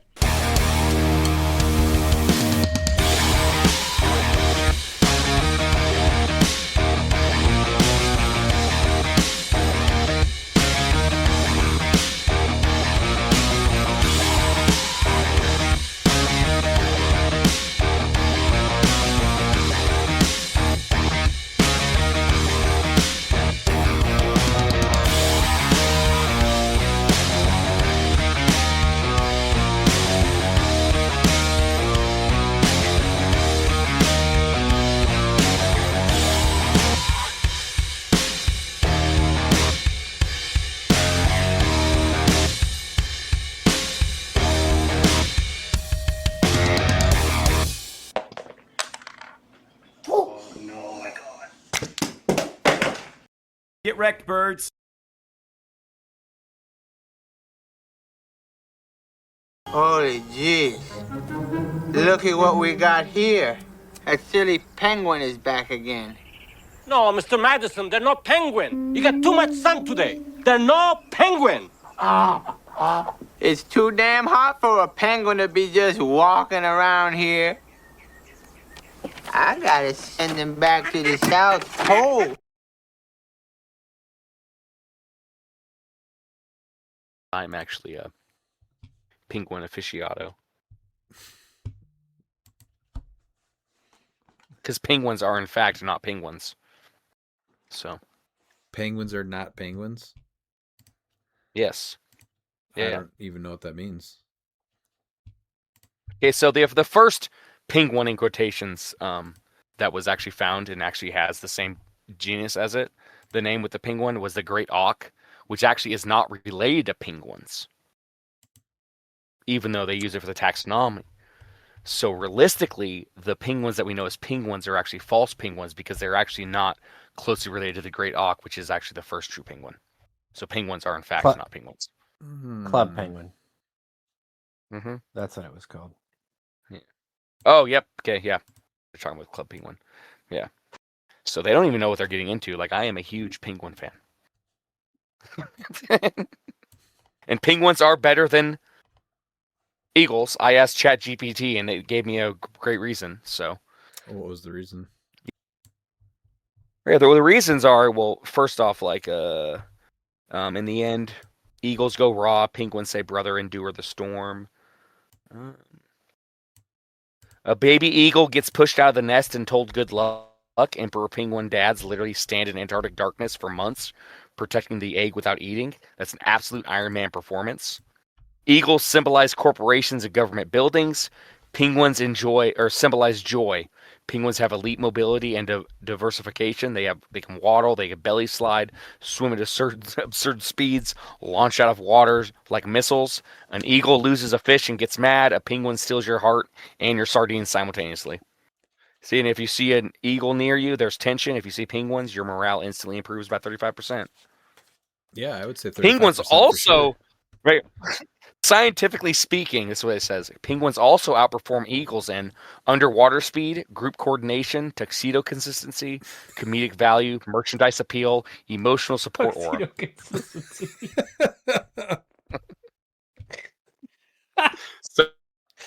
So, I mean, that's why me and Pete are going to start up with Penguin Hub. Right here's another one too. Eagles can fly. Cool. Penguins looked at flying and said, nah, we're going to wear tuxedos, launch ourselves into frozen oceans, and torpedo through water like aquatic linebackers. So penguins are awesome. Eagles spend their days screaming from trees. Penguins survive blizzards by huddling together like a disciplined tag team faction. Penguins are just better. And then the first one it says penguins are objectively better than eagles for one simple reason: commitment to the bit. That's all. The ChatGPT even says they're objectively better. They seem a little biased. ChatGPT just doesn't like the eagles. That's fair.